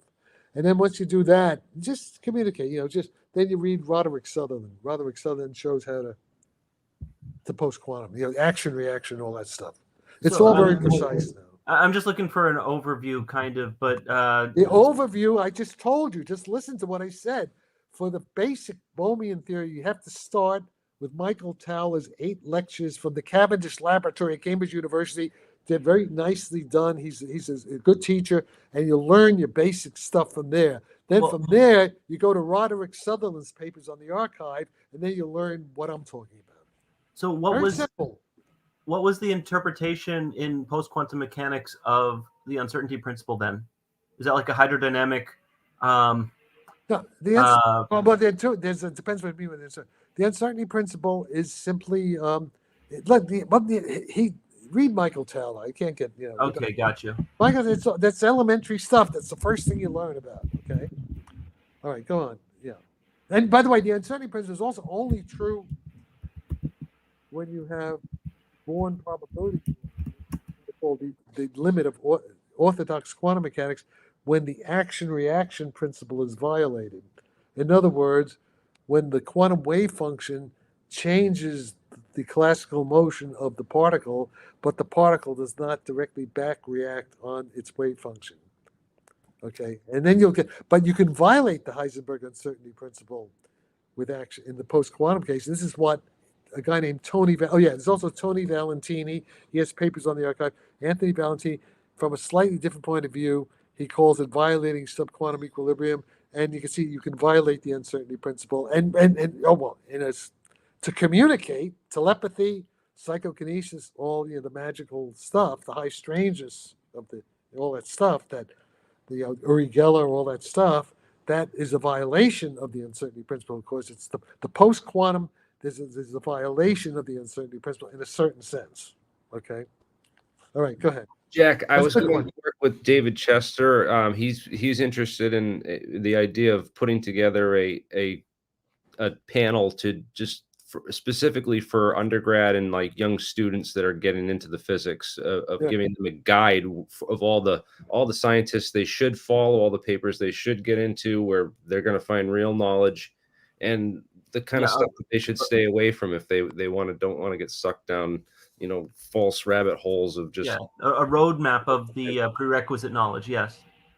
Would you be Yes. interested in participating in? Well, I'm doing that all the time. I'm posting all the good stuff. Anybody wants to do that, just follow me on x.com, and you'll see every day I post stuff. And then you can take the stuff I'm saying and then organize it better and put it in there. Yeah, go ahead. In terms of my contribution, that's what I'm doing. I'm doing my stream of content, my research is all there, and now it requires editors. Okay, just take the stuff, and show me what you're doing, and I'll give you feedback. So I'm putting it out there. I'm doing all that already. Awesome. Well, I'm doing my part. We got like 700 people live at one point watching this stream. This is a major success. I want to thank you for participating. Okay. I go to bed. Let's sleep on all this knowledge that you've shared with us. My brain's overflowing. I have to go and process. I gotta rewatch this 3 times on Alien Scientist. Oh, there bless will be you, a Jack, lot. for speaking. Okay, it'll your be truth. good with closed captioning. Yeah, we need that. All right. Yeah, Okay. I So certainly got my reading. Work, Yeah, make gentlemen. sure to meet Pendry. I'll send you a reminder email. Yeah. Just remind me email. Yeah, I'm a big email guy. Okay, so that's it, right? We go. Is that it? We're good.